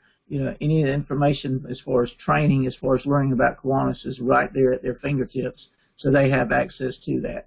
So hopefully, hopefully in the near future, it doesn't give a date on here, but hopefully we'll have education that people can go to and access information. Okay. All right. Just a couple of other things. Does anybody have any question about? I know I did that really fast, and so does anybody have any questions about this online report form? And realize if you're fixing to be a new, most clubs presidents change every year, but secretaries seem to stay around. It's almost like a federal judge. It's a lifetime appointment, I think. But if you're assistant secretary, as far as your access to the actual report form, if you've got your information submitted, then usually, well, October 1st is the Kiwanis year. That's when you'll have access. If memory serves, I want to say when I became treasurer, they gave me access about a week or two before, but I wouldn't count on that. So just make sure that, which can make it, depending on, especially if there's a change with secretary, if you're coming in, ask the secretary you're replacing about the September report, because they may be thinking, okay, you're secretary now, it's October, it's your responsibility, but it's actually the outgoing secretary's responsibility because it's their monthly report. But just good communication to make sure somebody's doing that, and that'll kind of put you, if you're a new secretary, it could be a little bit of a time crunch, but just be it is something that you just need to be aware of. Does anybody have any questions about any of these monthly reports, membership ads, adding new members and deleting members? Okay. One thing, and I'll touch on it a little bit as far as treasurer duties that's important. First thing is the importance of a budget. Every club needs to have a budget to go by, and your club new board of directors will approve that budget at their meeting in October, so that every club should have a budget to go by as far as knowing what your expected income is going to be from dues, fundraisers, whatever the case may be, and then also to kind of give you an idea as far as expenses. Because I can only speak for my club, is that we have certain expenses each year that we know about because it's something we support year in and year out, or it's the local scholarships that we do. So there's some expenses that we have built in. Now, we always give ourselves some leeway because if something comes up, we just have a miscellaneous item in our budget that allows us to spend money for something that we were unaware of. If it's a new program in town. I know our school system a few years ago, they got involved with this new program that essentially provided it was a scholarship type program for kids that were going on to college. And so as the Kiwanis Club, since we are focused on kids, then of course we got involved in that, but that was not something that we were aware of when we prepared our budget. So I always want to leave give yourself some wiggle room in your budget to allow for new projects that you may be sponsoring. But one thing when you're setting up the budget, and I maybe feel like I'm preaching at the choir, is that you're going to have two types of funds. You're going to have administrative and service, and those funds need to be kept separate for the most part. There is a few things that can be used as far as overlap. I kind of have always, in describing those two funds, if it's my administrative account, that is what I call money from us for us. Now, what I mean by that is your administrative account is your dues.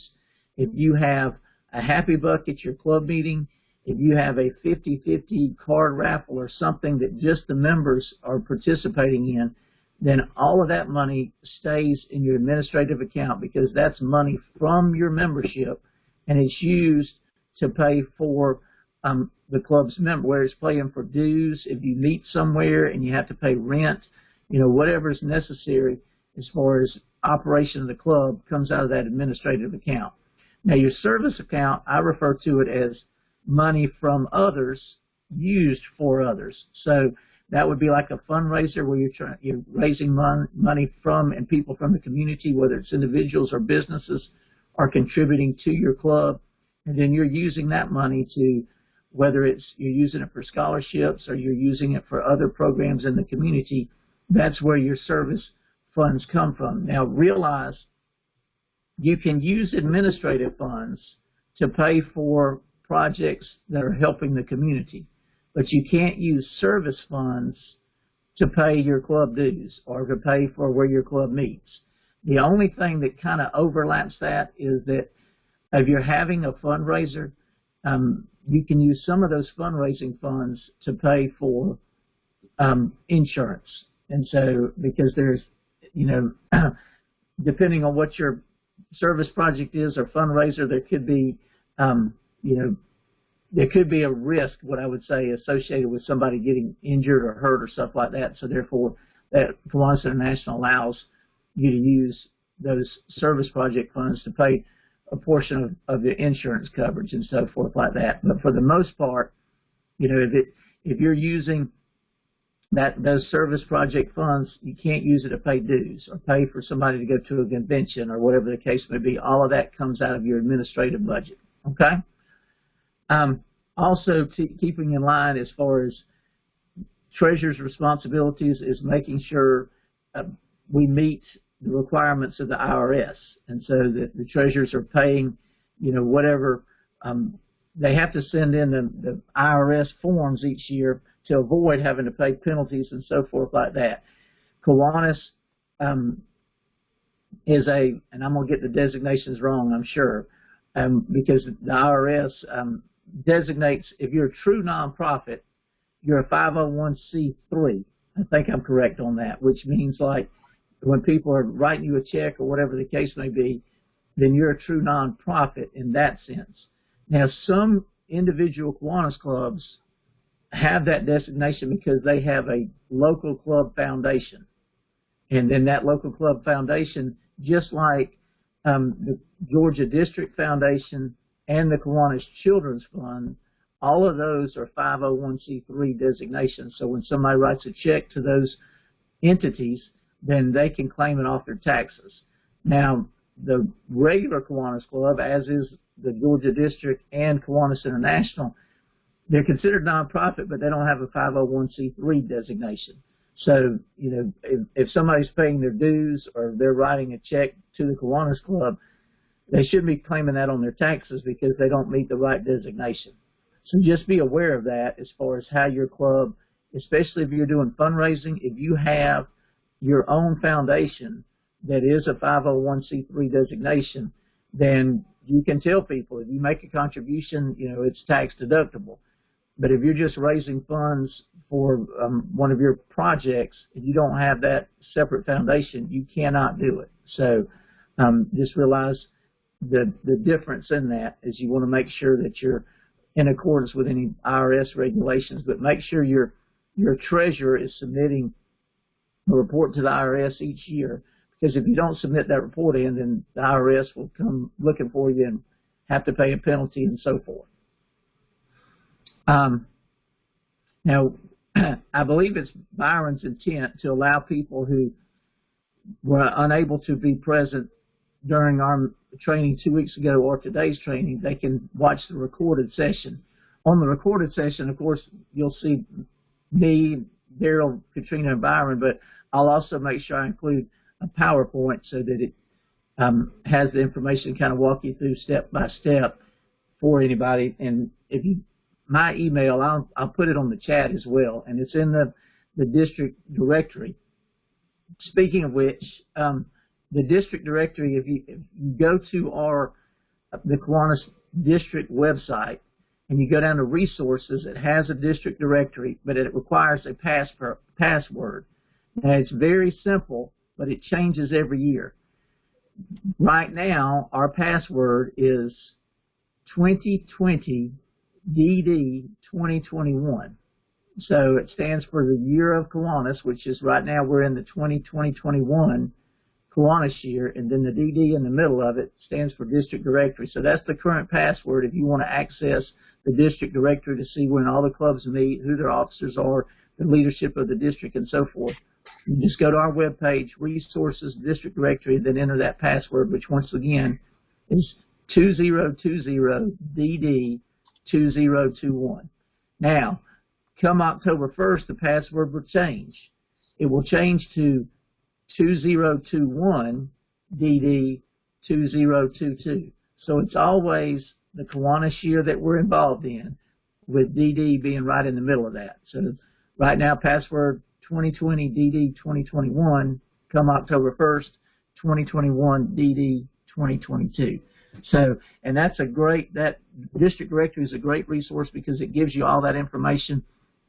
It gives you chairman information for, you know, on the district level. So if your club has a talent show, so you can contact the district chair and find out information about the district show so that you can send participants for that, or whatever the case may be. It has, I believe that Byron mentioned it earlier, if you're looking for a program and you want to have somebody come speak about one of the district projects, you can go on there and find out, well, who's the current head of the district foundation, or if it's auditory verbal, you can get Debbie Brilling's information, whatever the case may be, so it can be helpful in trying to line up a program for your club, or most especially if you're looking at interclub, you can access that to find out when any club meets and who their contact information is. Especially right now, I would always tell people, because some clubs are still not meeting because of COVID, or they might be meeting via Zoom, and so you want to call in advance to, find out, are you still meeting? Are you still meeting at the same location? Do you have a meal? You don't want to show up thinking it's going to be a meal and then there not be. Or if a club, maybe they cater and they're expecting a certain number, and you're bringing in an interclub of 6 people, it's just courteous to, contact somebody in advance to let them know that you're planning on coming. I've gone through that pretty quickly. Dewey, you got your hand up? You got a question? David, there's a question in chat. Okay. It says, new secretary with a question. In the service activity portion of the monthly report, does the total number of projects mean ones the whole club has done, like food drive where we bring in stuff at the meeting, or does that mean all the individual service things the members do? When you're submitting the monthly report on service, and I'll go to it,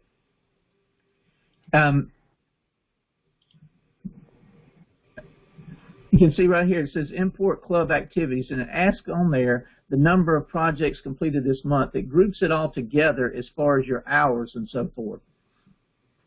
So you can, up here at the dashboard, you can enter this information and you can import whatever activities that you've had, or you can just add it to this. So, for instance, you know, back in June, my club did both a fishing rodeo and we did our talent show.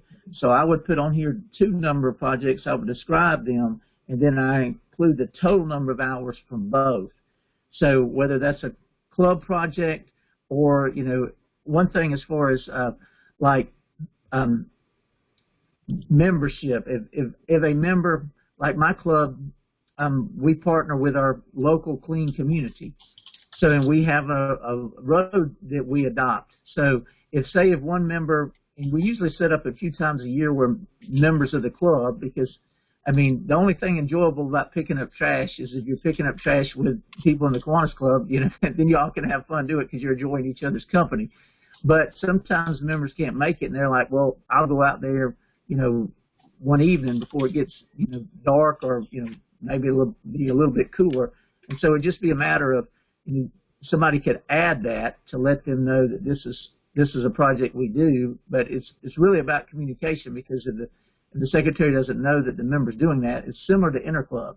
If somebody goes to an interclub, they got to let the secretary know. The same thing with service. If it's one of the Kiwanis, if your local club has a project like Clean Community, or, you know, if you're involved, I'll just think back, you know, things over my club over the years is like, if we sponsor a little league team, and people are coaching, you know, not necessarily with that team, but they're coaching in the little league, and we're helping support it, then you can count their service hours. Now, if somebody just like, okay, well, you know, my kid's playing, but the club's not involved in it, then it's not a Kiwanis project, so you wouldn't count their service. It's like, you know, people used to ask, like, well, if I teach Sunday school or if I sing in the choir, well, that's not, your club's probably not sponsoring that, or it's not a project of your club, so you wouldn't count that. You know, one thing I have been my experience is that your club members that are busy in the community, they're busy, and not just for Kiwanis, it's other organizations as well. So that you would count those individual hours for people that are doing something that your club supports, and then of course you'd include the projects that you're doing as a whole. So it's just a matter of good communication, so you can count everybody's hours of what they're doing. I hope that answers your question. David, this is Dewey. Yes, sir. Someone had asked that came across the top, and being I'm not the most person. Anyway, that directory is the individual one. They've got the password. It doesn't click it. It's open to any. You know the password.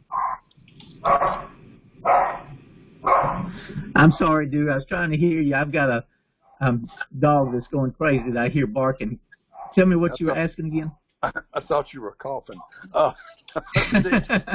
The district directory is open to all Georgia Kiwanis, not just the president and secretary, so long as you have that passcode, and you can get it and check on whatever you want to check on.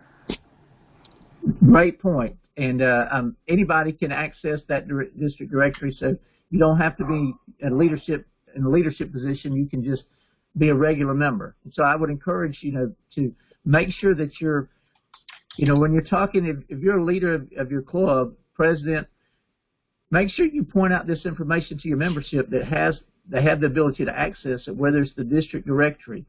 Because I just use the talent show as an example. Whoever your local person, if you have a talent show, art and talent show, whoever the chairperson of your local club is, they need to know who that contact is the best way to do it is through the district directory. And then make sure everybody's aware of the Kiwanis One website, that they could go in and update their information. That way, if their email changes, they can go in and change it themselves. It's pretty simple, from that aspect. Or it's, once Kiwanis International has the education information available, they can go in there and they can take classes as far as new member that will give an orientation. Now, one thing I would suggest, because we are a part of a big organization, so if you go to something like a new member that Kiwanis International, it's going to be good because it's going to give an overview of what our organization stands for. But the specifics of your club, that won't be in that. So I would always encourage a club, if you have, as far as their new member education, you can tell them to go to the Kiwanis International, but you need to be doing one that's specific for your club that talks about what your local club does as well. Because the education of our members is, and I believe it was, I'm not sure, Katrina, Byron, Daryl, they may have all said it, but to me, our members, and I'll steal this from Dewey Smith, our membership is composed of two types of members. We have members who are members of Kiwanis, and then we have members who are Kiwanians, and there is a difference. A Kiwani is somebody who is truly believes and supports everything that we do, and a person like that, they're not leaving your club until, unfortunately, they pass away. Whereas a member of Kiwanis, they've joined the club because maybe they think it does some good, or they're looking for something to be involved in, but they really don't know what the organization stands for and does. And so, and those are the people that may become, for whatever reason, drop out of the club. But so I encourage you, the more you can educate your members, the more people you'll convert from being members of Kiwanis into Kiwanians. Did I get that right, Dewey? Okay, get on that. One thing that I almost forgot, and I think Byron mentioned earlier, our current secretaries, probably about a month ago, you received a letter with the district raffle tickets, and the deadline is August 7th. So please make sure you pass that along to your membership. This helps support the convention and so forth that raises some money for the district. Usually it's matched by the district foundation, so it's always a win-win, and then somebody within the district usually wins those funds as well. So I encourage you to sell, depending on the size of your club, you may have gotten 5 tickets, you may have gotten 10, you may have gotten more than that. Tickets are $20 each, so please make sure your membership is aware so that we can sell all the raffle tickets and there's not being any tickets returned to the district level. So I encourage everybody, your secretary, please make sure that your club is aware of that so that we can support the district and all that we do. Just to follow up on that, Dave, it's a board decision what to do with those raffle tickets, not the secretary, not the president. And just don't make an arbitrary decision upon yourself to go ahead and send the tickets back to Alexa without offering to your membership or even having your club purchase these tickets, because they are important. Again, it helps to keep our annual dues down. And it's also important for the club. The winning club gets $1,000 if they sell the winning ticket, and the winner gets $5,000. So it's nothing to turn your nose up at. It's a great opportunity for the club and a member. And one thing, to kind of piggyback on that, is that the Cordial Club, that's my home club, has done this for years. The club will normally purchase a ticket. Now, some clubs, depend on your size, you can purchase more or what. But I mean, to me, for pretty much any club, you think about to purchase a $20 ticket for a potential, because if the club ticket wins, then that club would win, if all the tickets are sold, would win $6,000. So, so I would encourage, don't just ask your members, ask your club board, which that's who it should go before, if the club wants to purchase a ticket, because that's not a huge cost to most clubs. $20 is something that most clubs can probably afford to not only support the district, but the opportunity to win a significant amount of money. And so just something to think about as, you know, we're reaching that deadline, because that would be 150 tickets that we would sell right off the bat. So just something to think about. Thank you, Dave. Any more questions? Well, if not, I want to commend everybody here. The number of participants stayed pretty much the same throughout. Now, there's a couple, I'm sure, that have slept on or done something else, but I appreciate your attendance. I appreciate you standing up to be the leaders, and I hope you take this information back to your club and your board and start improving your club and having a great Kiwanis year next year. Hey, Byron. Yes. Quick question. We have a website, you know, that the Kiwanis International sponsors, where we pay a monthly fee. Can we sign on, log in for each sort of function that David talked about via the website? I'm not sure I understand the question. Okay.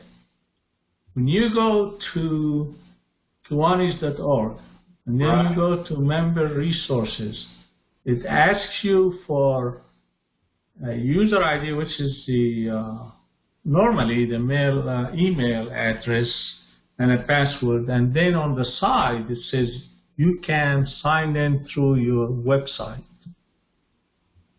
I wouldn't worry about that myself, but I don't know about it. David, do you know that? You're talking about accessing the Kiwanis website?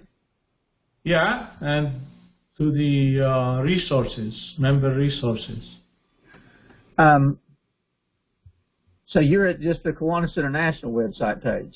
Right. We use we pay a monthly fee or quarterly fee to the Kiwanis website that you know, it's He's talking about there are a few clubs that have websites. I don't know how many, but we are one of them. Yeah, here you go. You can go to the member login, and it'll ask you if you can sign in. Okay. And that will take you to the page that I've just Googled. And so if you've never logged in. I signed in, okay, I mean, through the website.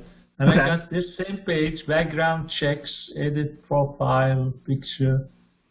All right, edit. So as president, I have access to the monthly reports, right, through here? Yeah, you should. Are you a current president? Yeah. Yes. Okay. Yes, and yeah, you should but have. You know, we have a so good secretary who's been secretary for many years, and he's been doing his job greatly without asking for backup. So, as an IT guy, I've got 42 years experience in IT. I like when he's out of the office or country to back him up the last 2 months. That's why they give access to the president and the assistant secretary. In case somebody is ill, somebody dies or whatever, then you have 3 people in the club that can access all of those functions. Yeah, and how about the treasurer? The treasurer only has access to the finance column. Okay. Okay, we have we have the new treasurer coming in. I was pushing her to come to the training, but she served 2 years as president, so she's familiar with these functions.